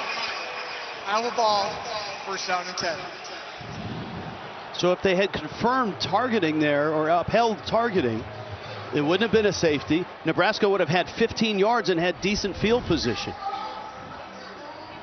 This is a relatively new rule. You are not allowed to pull guys off of a pile like that. So that's the right call by the officials. Because when you pull a guy off, that ends up, then they all start to mess with each other and they're not happy about it. You see 23, Van Kegericks come in. And of course, Iowa can really make this hurt here. Moulton right side, 2 yards. Donnie Jones made the stop. Field position. Some of this is Weegin's return, and some of this is Weegin's influence on kicks. I mean, Nebraska finally got a stop. And then they end up giving Iowa 2 points, and the defense has to go right back out on the field. Can they get another one? Back-to-back stops. Moulton in the backfield. Nebraska showing blitz. They don't come. Gronowski's throw is a short one. And Zach Ortwell, his 8th catch of the season, is knocked out of bounds. It's a meager gain, and it's a sizable third down and 7. Gives them another chance here on a 3rd and long. The last time they came with pressure, and it worked. They brought the linebacker, Marquez Watson-Trent, and Moulton was not able to do a good enough job. If I'm Nebraska, I'm heating them up again. This is not a good down for the Hawkeyes so far this year. Gronowski, lots of time, takes a shot. That's for Howard, and it's incomplete. And Nebraska's going to get the ball back. Man, credit to this Nebraska defense. Back-to-back stops when they absolutely had to have it, especially this one. Outstanding coverage by Marshall. They love that young man, Andrew Marshall. He's kind of the template, Rich, for what they want in terms of transfers. They like climb-ups from lower levels, not kickbacks from top 10, top 20 programs. He came from Idaho, a very good program. And this is Barney who holds on to this one, gets to the outside, has a block, still alive to the 50-yard line. That has to feel good for that young man. Flags come down late. Barney, who had just fumbled to set in motion that safety, takes it back to midfield, and let's see about the penalty. Man, I'm happy for him to have a hugely positive play after that fumble. Dead ball, personal foul, unnecessary roughness. Number 26, Nebraska. 15-yard penalties enforced. First down and 10. Timeout on the field. That hurts. Nebraska trying to get out of their own way right now. 26-16 Hawkeyes. Snow starting to fall again. The Home Depot Big Ten on CBS is sponsored by Modelo. Today's Military. Jersey Mike Subs. And by Liberty Mutual Insurance. In Lincoln, where Iowa has a 26-16 lead. I want you to take a look right there. One of the Iowa guys on the punt team is down, and 26. It's hard for me to, I don't know if that's Turner or Mangini, but he hit him twice while he was down. Looks like it's Mangini. You just can't do that. When a player is down on the ground, they're considered to be in a defenseless posture. If you hit them while they're down, it's a penalty. So finally, Nebraska's offense gets to touch the football. Johnson, who had a mammoth first half, carries this one for 6. Nebraska's first half possession chart. They're moving it effectively, but when you have those last 3 drives, 2 of them were double-digit plays, over 50 yards, settling for field goals, and then even when they got the ball at the Iowa 26, they settled for a field goal. Got to get touchdowns in the red zone. Play action. Latif trying to get it to Barney on a crossing route, and it's incomplete. This turns into 3rd down and 4. That was outstanding coverage. I'm a little bit surprised that Latif even tried to go there against that zone coverage. No chance with both Wampa and Lutmer in the area. What was the scouting report? Kill him with relentless completions? Yeah, that's usually going to be underneath. Empty set. We haven't seen Latif use his legs yet. Now could be the time. 4-man rush. Latif.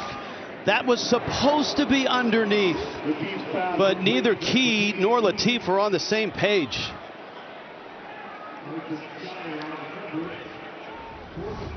Yeah, let's look at Key. He's inside here. He's going to run an in-breaking route. This is really their top receiver. In-breaking route against Shire. He's open. He stops, and Latif thought he was going to keep going.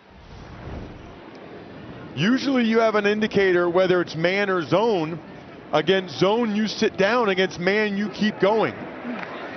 Weegan back. Fair catch called for, and he makes it.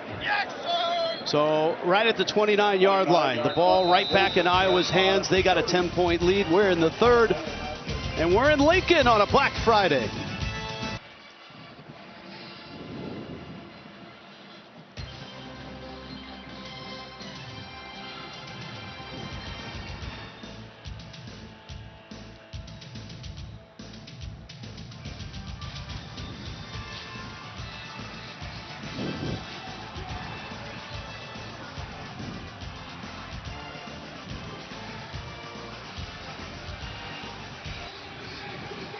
(26-16) Iowa on top of Nebraska.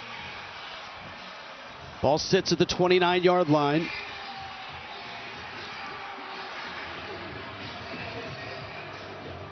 On a 1st and 10 now. Mark Gronowski. And the Hawkeyes have done a nice job chewing up clock, putting points on the board. Weegan's in the backfield here on this one. They told us they might do it. They fake the pitch, and Gronowski picks his way out to the 34-yard line. What a great decoy. Put Weegan in the backfield. Everybody's pointing and saying, look out for 21, watch out for 21, and then you run the quarterback counter off of it. So the ball sits at the 34-yard line. Kirk Ferentz and the Hawkeyes have won 9 of the last 10 against Nebraska. Keeping it on the ground. And that's Moulton. Marquess Watson Trent makes the stop.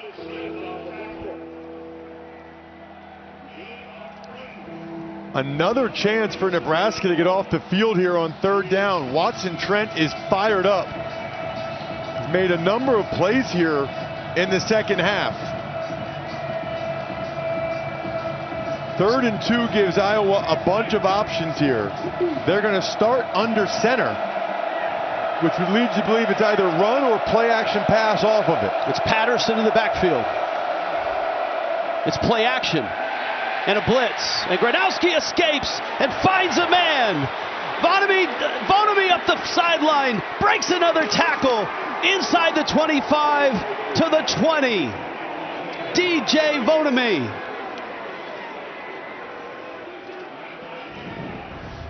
They were ready for it. Watch the right side of the for it. He's going to come flying in. You can't see it yet, but as soon as to Patterson. Sierra Wright coming off the right side of the screen. He knew it. He knew it might be play action pass. Cannot allow Gronowski to get outside you and break contain there. That's a perfect call by Nebraska D coordinator John Butler. That's just the player, unfortunately, not executing. Bonami now 3 catches, 91 yards. And this is Patterson breaking through. Boy, nothing going right now for Nebraska. Iowa has the momentum and the lead. Absolutely critical. As you see, Iowa brings counter, one of their favorite plays. The guard kicks out, the tight end goes up in the hole. It is, oh, Nebraska's got too many guys on the field. They got him off in time, and Patterson, oh no, the flag did come down. The near official, where the man was escaping, didn't flag it, but it came from the end zone. And Matt Rule is saying, hey, he got off. Illegal substitution. Defense number 95. 5-yard penalty results in a first down. You'll see right there, because the ball's just about snapped. That's close, but he had not gotten into the white before the ball was snapped.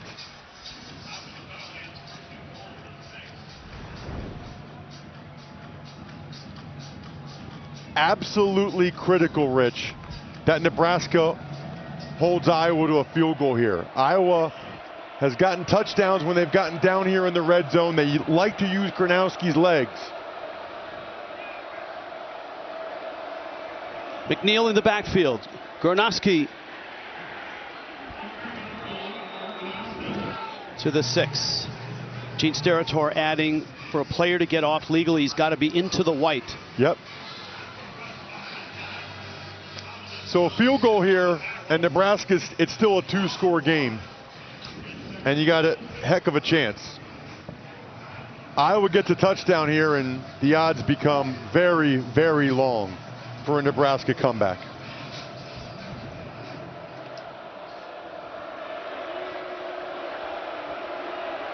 Second and goal.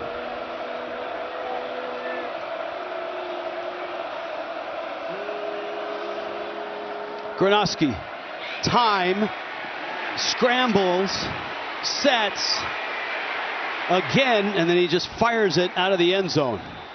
Great coverage by Nebraska. This has happened at least 3 or 4 times. We'll check out the all-22, see if any Hawkeyes got open. I mean, maybe he could have tried to hit Vanderzee over the middle right there with Donovan Jones behind him for a second. Once he got into that position, Gronowski did a good job not trying to force it. Absolutely cannot turn it over here if you're Iowa. At worst, reserve the right to kick a field goal.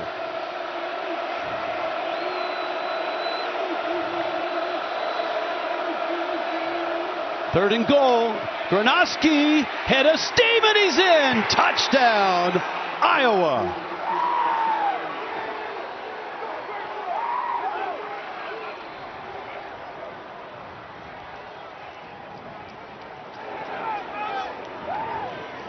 We've been saying it all day. Watch 2 things. Peeper, lead up. These are the key blocks. They eat up the linebacker. Then he only needed 1 block. Might have scored anyway. That was a heck of a block there. And Iowa is in the end zone again.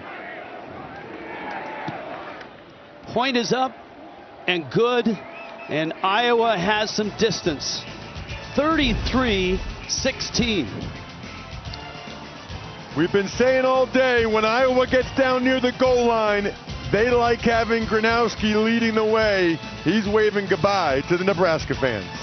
We're now on top. Mark Gronowski, terrific day so far. Our Modelo game changer. Well, Gronowski came to Iowa for a reason. There's a lot of places he could have gone. But he's done a terrific job throwing the ball to Bonami and obviously running with it. This might have been the most critical play of the game so far, because it looked like Nebraska had him for a sack. Instead, it's a huge play, and the Hawkeyes pay it off with another Gronowski rushing touchdown.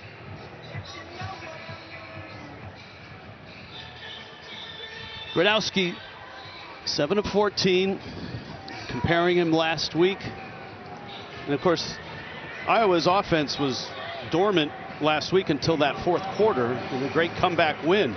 At this point last week, he didn't even have 30 passing yards. It doesn't always look pretty, but he is one heck of a college quarterback.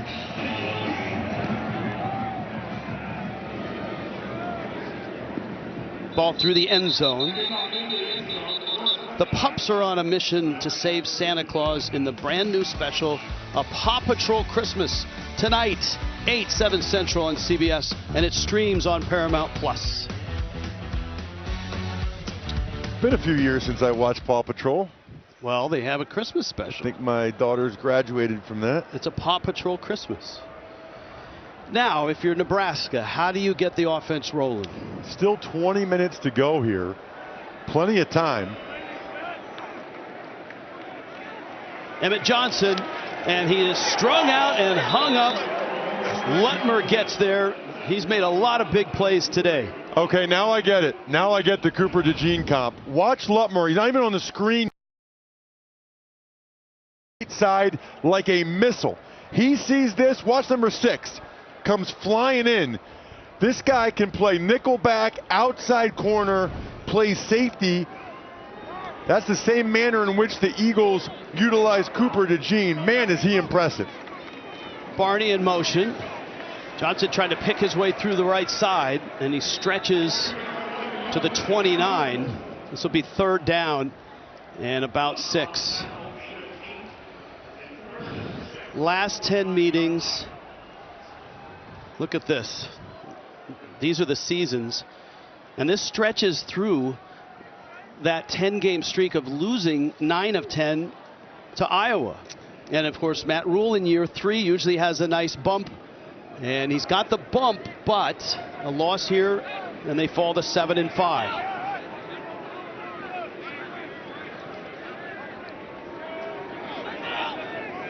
On 3rd down, Latif avoids one hit. Sidearm throw, and it's incomplete. Emmett Johnson. Man, I thought Latif could have run for that one, but I think that knee is bothering him. Corcoran got beat around the edge. Latif stepped up. You can see he can't run. He can't run. He is hurting. Boy, that really hurts you because he could have run for the 1st down. Let's see if it was interference. Yeah, no, the ball was already past Emmett Johnson, and it was inaccurate. Nebraska fans and coaches calling for pass interference. It was not. And that changes the whole game plan. Weegan is back. Fair catch called for, and he makes the catch. The whole game plan was to get Latif out, make him more mobile today, and obviously that can't happen.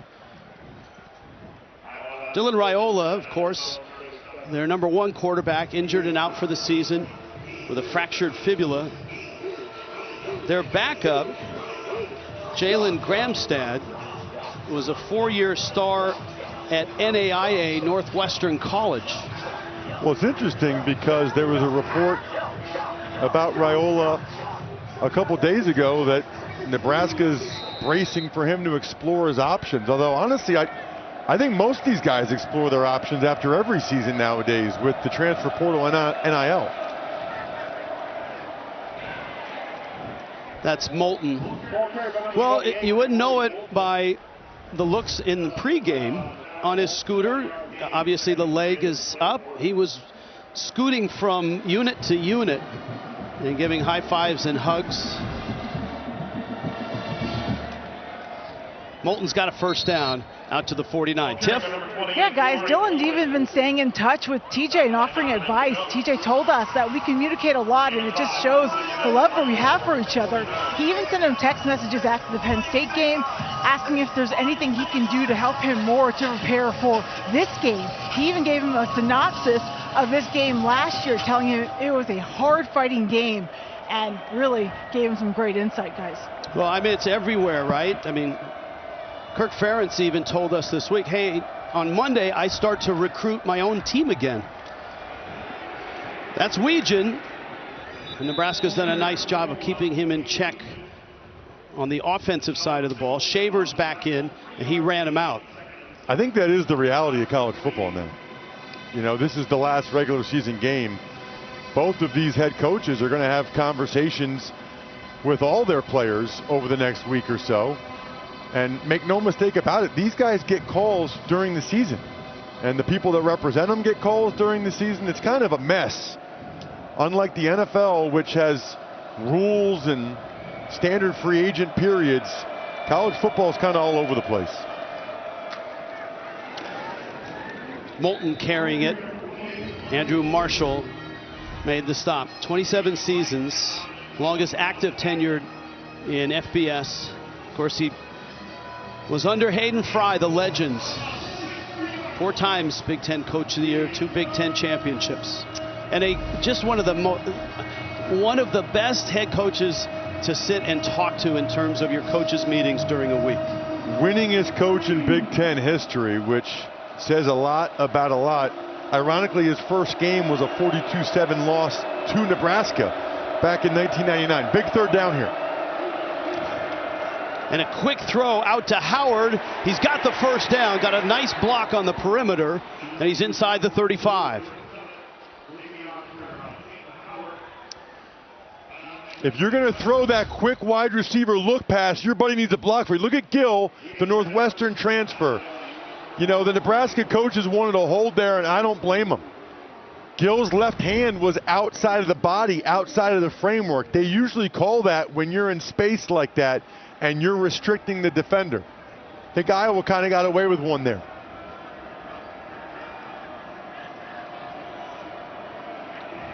Gronowski has him on the move again. Keeps it, breaks a tackle, and is out of bounds. 26-yard line.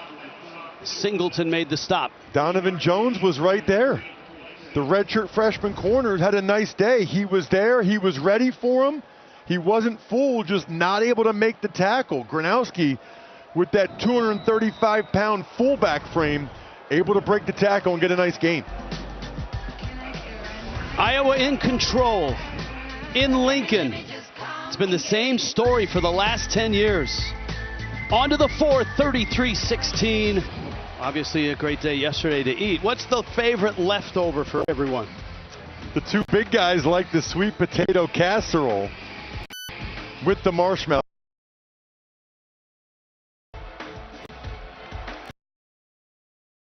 Cold turkey sandwich for Matt Rule is amazing. Weegin gets a toss and then gets caught for a loss by Andrew Marshall. First play of the fourth quarter. Cold turkey sandwich. What would you say yours is? Blackberry pie. Okay. How about you? My family makes, we either call it sausage filling or sausage dressing. It looks terrible. It looks like something you'd see in a baby's diaper, but it tastes amazing. You gotta trust me. That's a bad visual. Come on. You just gotta try it first, man. It's not about how it looks, it's how it tastes. Third down and 4. Gronowski up the sideline. Van der Zee, did he get it? Yeah! What a catch! Oh, Van der Zee. Not sure how he held it. Let's see if he held it all the way through for the catch. Iowa going right on the football. Wow. He caught that. One hand. Now let's look at his feet. Has it. That is an unbelievable catch. And Iowa pays it off with a touchdown. Moulton is in, and this is turning into a rout.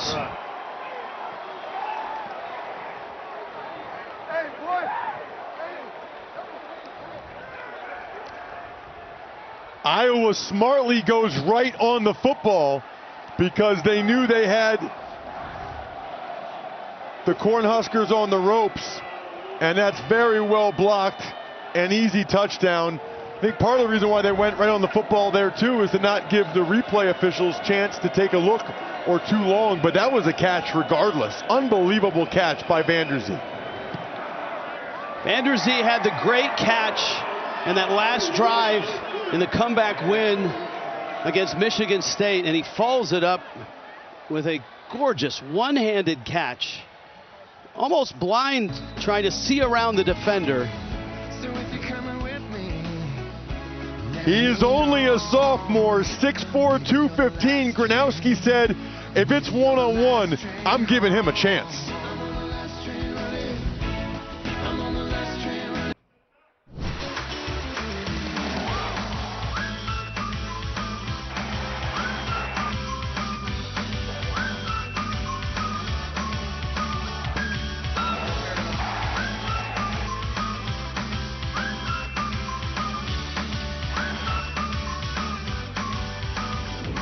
Now a look at our IHG Hotels and Resorts game recap.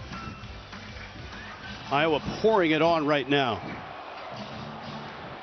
There's the trophy, the Heroes game. Tiffany Blackman had that great feature at halftime. They honor heroes in the communities, one each here in Nebraska and then in Iowa. So cool. Such an awesome, awesome tradition.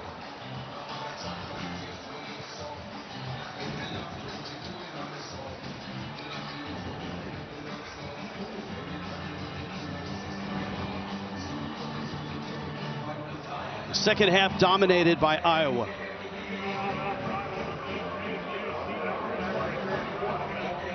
Feels like it was 24-16 like 10 minutes ago, one-score game, but the second half has been all Hawkeyes as this senior class is trying to cement themselves as being one of the better teams that Iowa's had in a while. That was a short kick into the wind and a solid hit on special teams at the 27-yard line. Shot down by Cale Koleric. All right, now Nebraska trying to move the football. Their young quarterback has struggled in this environment. Kurt Ferentz and Iowa.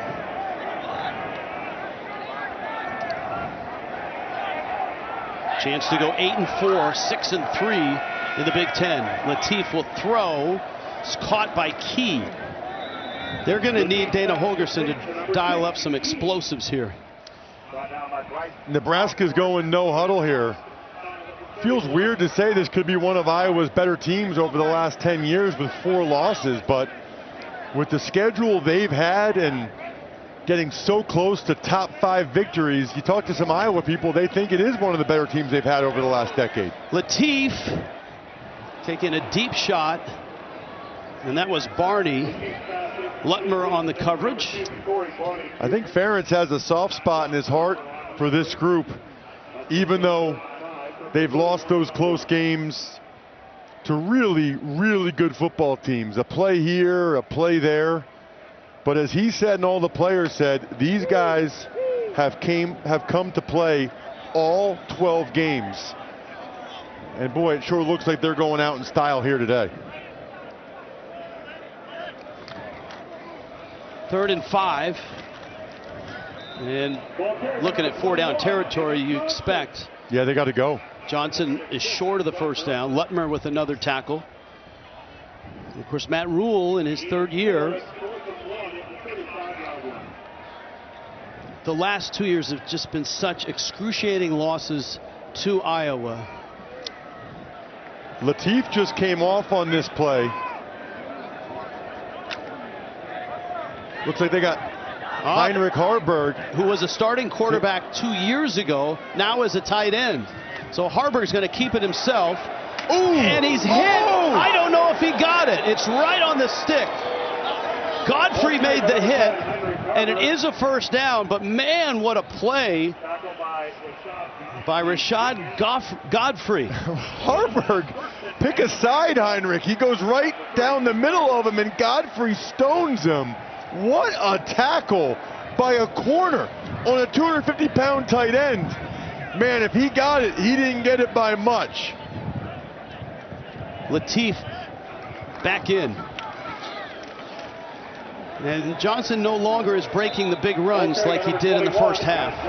Godfrey another tackle. The orange line is unofficial. He had to get to the 36.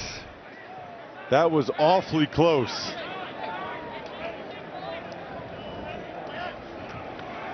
Second and 8.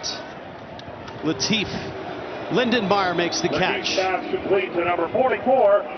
Xavier Wampa, who's had a really nice afternoon here in Lincoln on the coverage. You hear some Lukes in the stands for the junior tight end from La Vista, Nebraska. Another 3rd and short here for the Cornhuskers. Johnson makes one man miss, and he's across midfield to the 48. They don't have enough time to just keep handing it to Johnson. They got to get it down the field. Yeah, no, but 3rd and 1, his fancy footwork is so impressive. I mean, he had a lot. Watch him make these guys miss. Boop. I mean, what is that, the B button? I don't play video games anymore. You guys can let me know, but his jump cuts have been super impressive today for Johnson, who now has 200 yards rushing. At 173 of those in the first half. Now Latif with the sore leg, firing towards the sideline, and he's overthrowing just about everything. And that goes back to your point about throwing with the wind at your back. And as a young quarterback, trying to make that adjustment. Well, this is certainly not what TJ Latif was hoping for in his first home start. Well protected, has time, and just airmails it for Smith. Lutmer again, who else, with perfect coverage.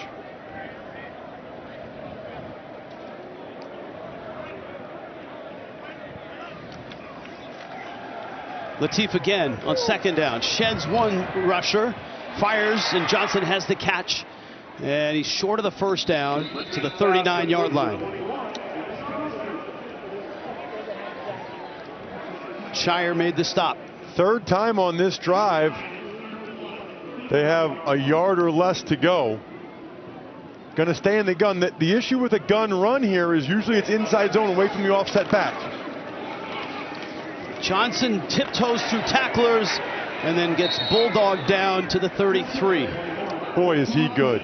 There's not a big menu of runs, Rich, out of the shotgun. So if you're the defense and it's a short yardage play and it's quarterback in the gun with an offset back, you're expecting inside zone away from where the back is standing. Iowa kind of knew it. They still weren't able to bring him down.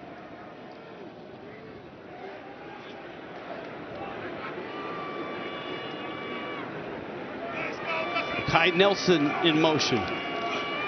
Latif, little inside slant. And that's key with the catch. And Nebraska putting together a nice drive here, but down big, 40-16. Too much time. I mean, obviously they're not going to come back anyway, you wouldn't think, but huddling, taking this much time doesn't really give them any chance to.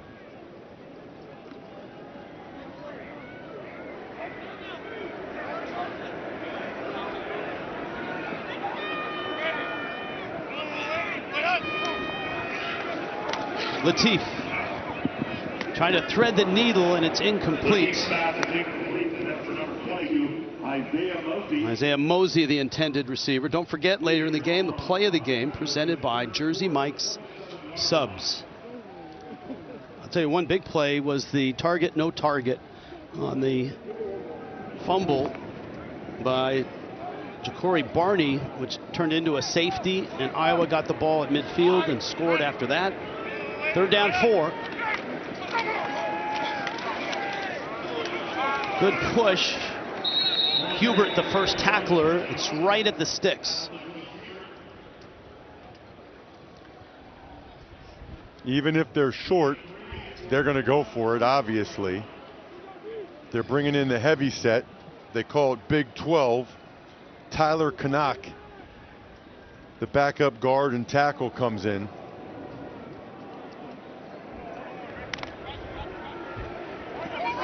Johnson to the backfield. He's very deep.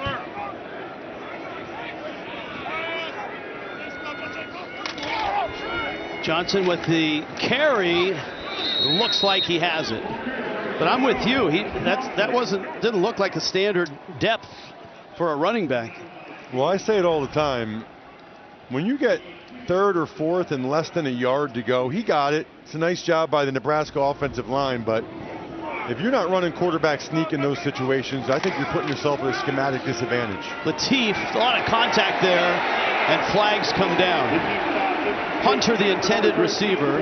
Deshaun Lee with the coverage. Well, that's a good read by Latif. Pass interference. Defense number 8.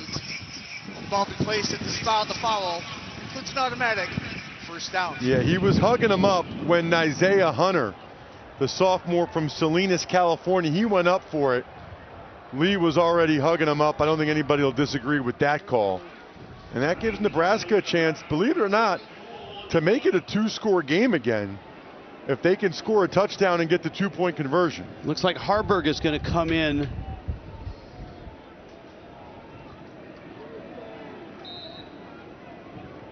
Well, you know he's a former quarterback. You already said that. You have to assume he's got the ability to throw off of it. Wouldn't be surprised if this is some type of pop pass, fake run throw. He made 8 starts a couple years ago. Johnson gets it, dances to the goal line, just short.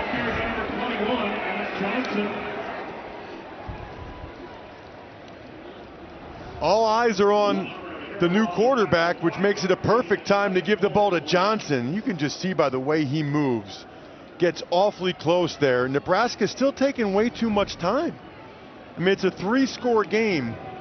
Too much huddling up and letting the play clock get below 20 seconds. Harburg's still in there. He's going to keep it. And He doesn't get in. And he fumbled. Ball's loose. Oh, goodness. What a disaster. Deshaun Lee with the hit. Brian Allen with the recovery. And Harburg, the former quarterback, now tight ends.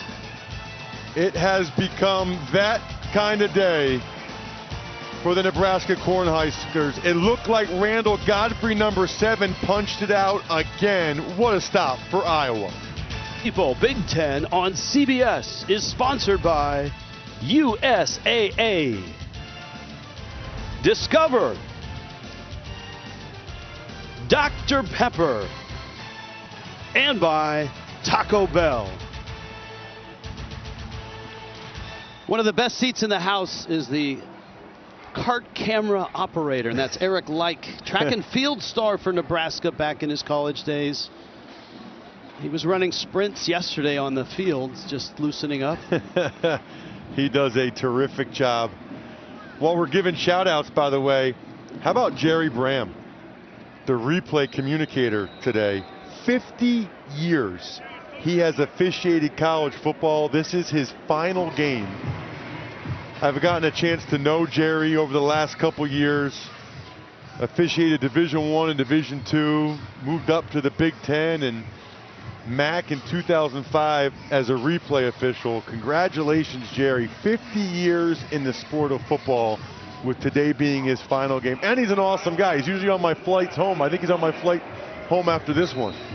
And he worked at some point with Gene Steratore on some crews. Ooh, good. Maybe I can get some stories out of him on the flight home.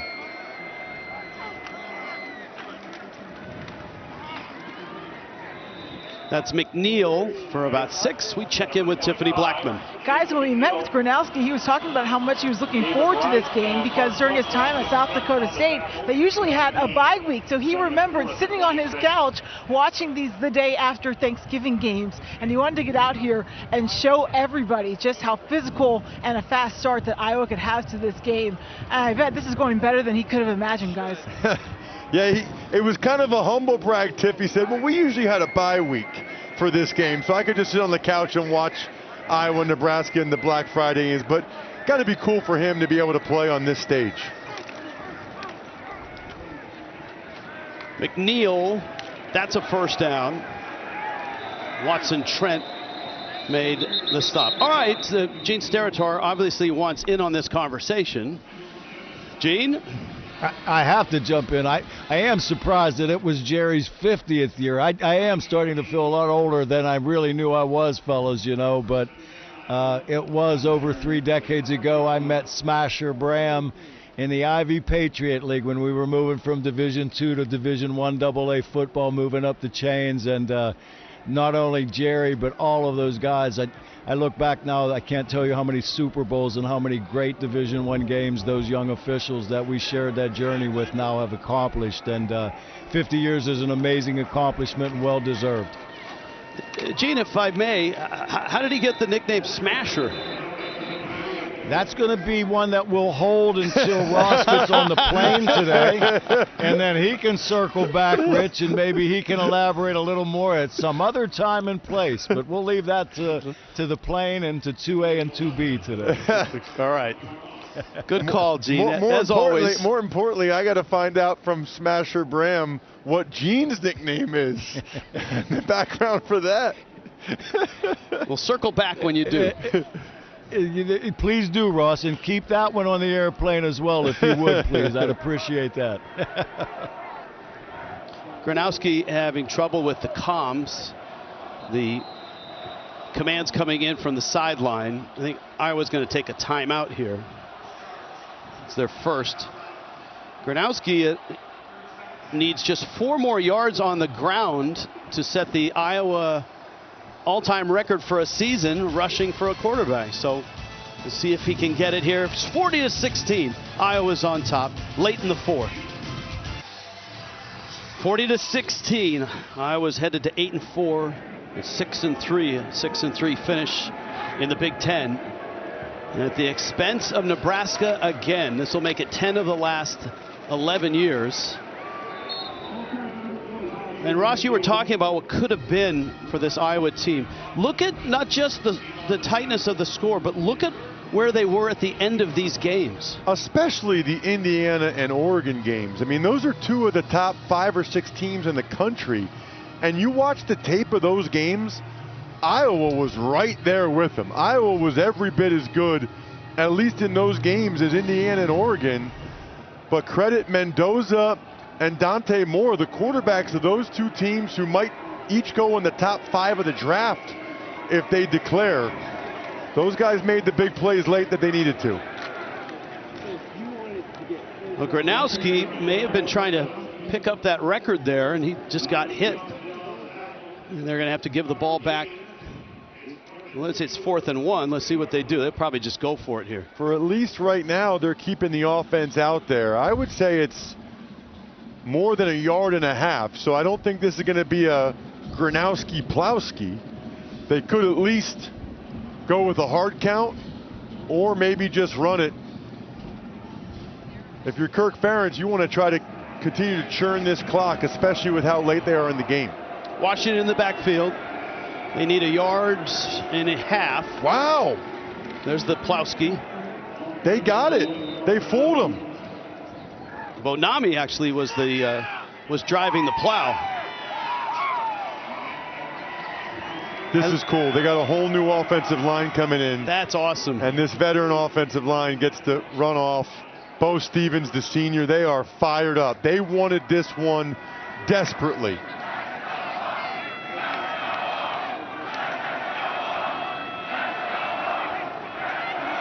That's a Joe Moore Award semifinalist offensive line. Absolutely. That's one of the best in the sport. And of course, Joe Moore, everybody who follows college football knows that award goes to a unit, to the offensive line unit. Joe Moore was such a big influence here when he made his visit long ago.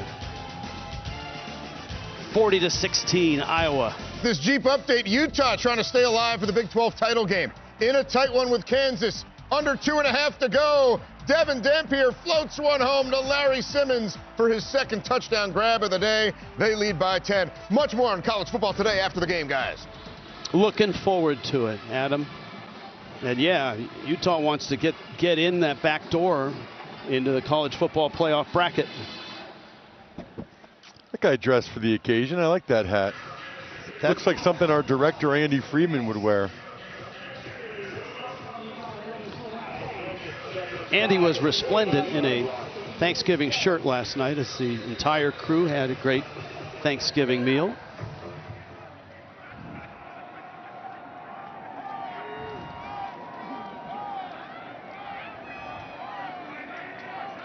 Second down. This is Gronowski. Time now for the play of the game presented by Jersey Mike Subs.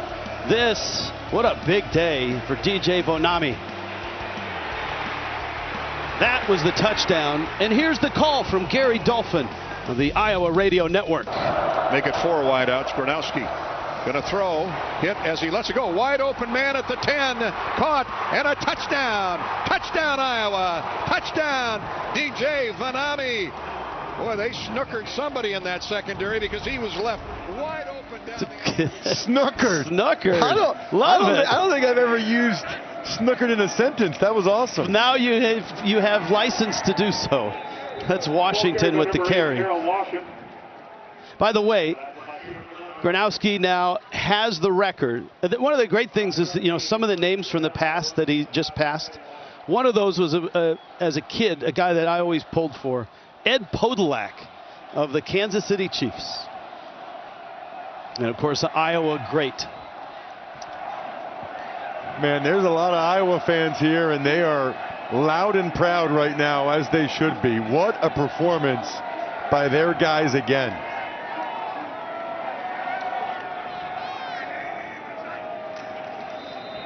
And you laid it out perfectly at the start of the show. What was at stake in this game for both teams? We'll get to that in a moment. Plenty of college football on CBS coming up. Boise State taking on Utah State, 3:30. That's a big one in the Mountain West. Number 6, Oregon, of course, taking on Washington tomorrow. It all begins with State Farm College Football today on CBS, and it streams on Paramount Plus. And the scene here in Lincoln is a familiar one for Cornhusker fans. That trophy is going back to Iowa City, where it has been 10 of the last 11 years.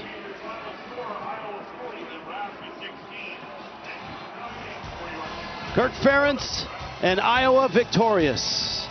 Back to Lincoln after this, 40-16, the final.